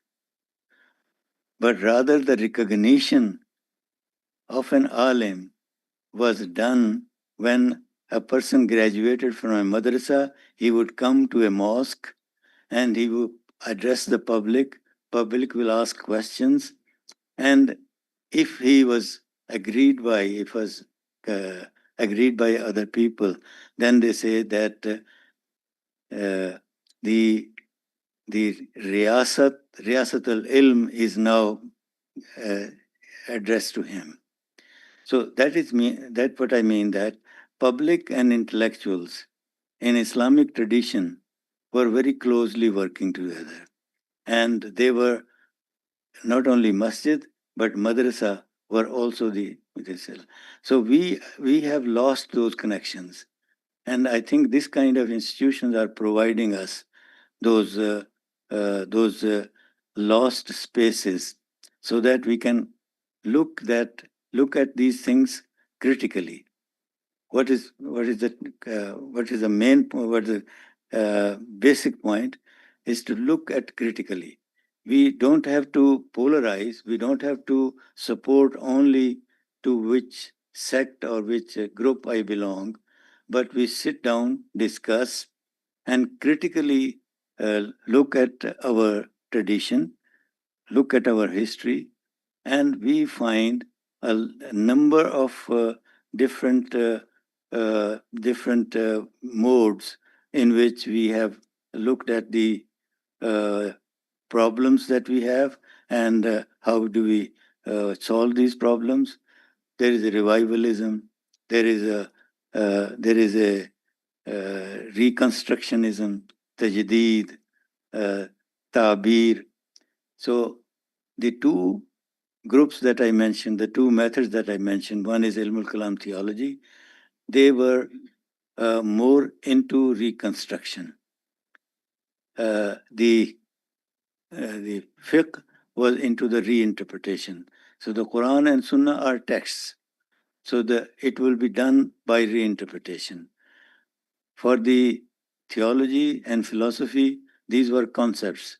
And the concepts will be discussed, analyzed, and renewed, reconstructed, revived, and so that they can provide methodologies.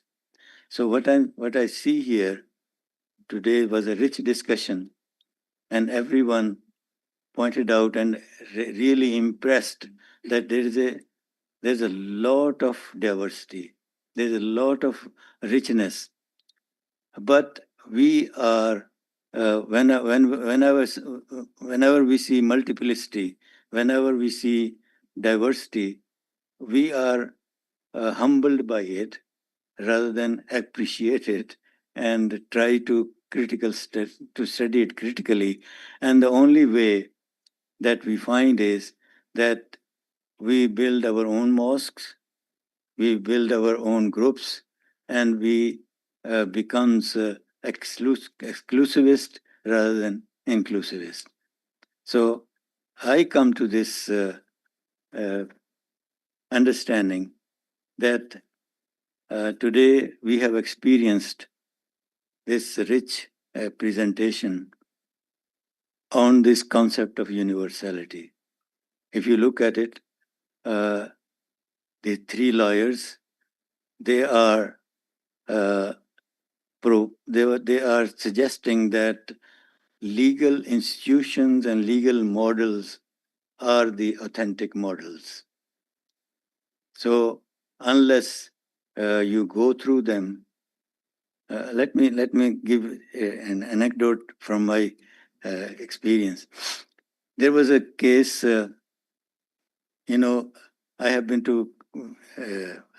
part of the Nazariyati Council. And Nazariyati Council is a very well, very hard-working institution, and they have done a lot. But let me also not forget that only 4 or 5 of their reports have been discussed in the parliament. Otherwise, none of that has been discussed in the parliament. So, who is superior? Parliament, not Islamic Nazariyati Council. I then became also part of the Sharia appellate bench. In one case, and that's where I end, because that shows you how things are in Pakistan. There was an accident. There was an incident. There was a group of people who were celebrating something, and they were at the River Swat. They were barbecuing, and all of a sudden 2 persons came, and that they said that we will join you, and we will join your barbecue. We are just coming. They said that it's not enough for all of us. So they started quarreling. In this quarrel, they went out. They could not agree upon barbecue sharing. So the 2 who had come, they started going out, that if you don't. So when they were going out, they fired, and one of the persons who were barbecuing was killed. Now, this went on through many courts. From Federal Sharia Court, it came to the Supreme Court, Sharia appellate bench. And the bench is, and there are 2 representatives of Sharia, and other 3 would be the regular benches. And the Sharia appellate bench nominees, or the persons, they are not fully judges. They are only paid for the days when they are in session, and all these facilities will be also, because the full judge is the normal judge, common law judge. And the common law jurisprudence is the jurisprudence. Islamic law jurisprudence is not jurisprudence. The point that I'm making is that the whole analysis of that event was made through common law precedent, and there was no precedent. So I said that in Hanafi fiqh, they say that if a person is killed in a place where nobody can come to help him, then it becomes state's responsibility. So this event is a crime of murder, not of robbery, because they were interpreting it as these 2 people, they have come to rob them, and this robbery will be treated under the robbery laws. So I said this is no longer it's a murder case, and murder case plus robbery becomes haraba in Hanafi fiqh, because it is a state responsibility now. So they insisted, and 2 or 3 times this came for revision. They insisted that if there is a precedent, you can quote it. Otherwise, some alim saying this in the book is not for us worthy to be quoted or worthy to be cited. So this is how the Pakistani law system is working. Common law jurisprudence is the jurisprudence to understand Islamic law also, and parliament is also. So what I'm saying is that that in this scenario, it is very difficult to say that Islamic legal thinking or Islamic law is the universal category in Pakistan. So they are not two laws, but there is one dominant law and the other is trying to be dominant law. Whatever we say, I mean, we have to look at it. And in this situation, we have to then look at it two things. One, why is Islamic law in that situation? And why the common law, which is not grown up in Pakistan, which is brought in and developed during the colonial period, we cannot own it as a indigenous. So we have to look at it, both developments of the Islamic law and then look at how universality should be defined and what can we do for that universality. Thank you very much.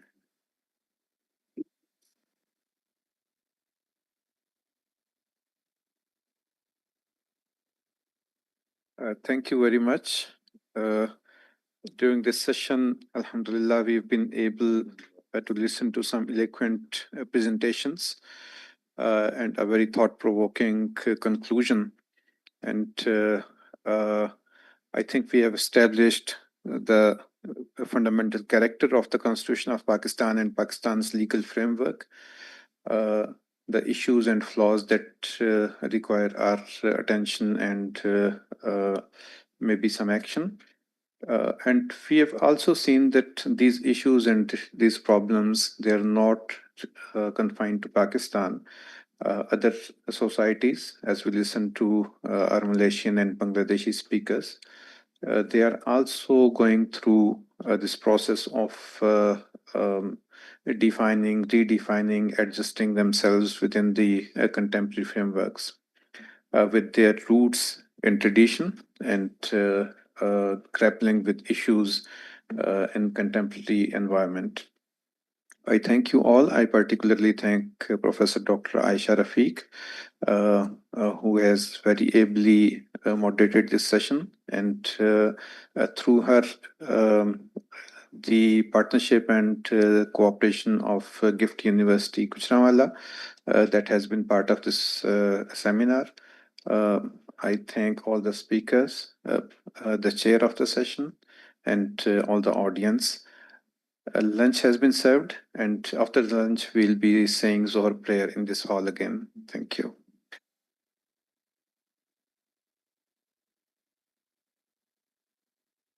Record.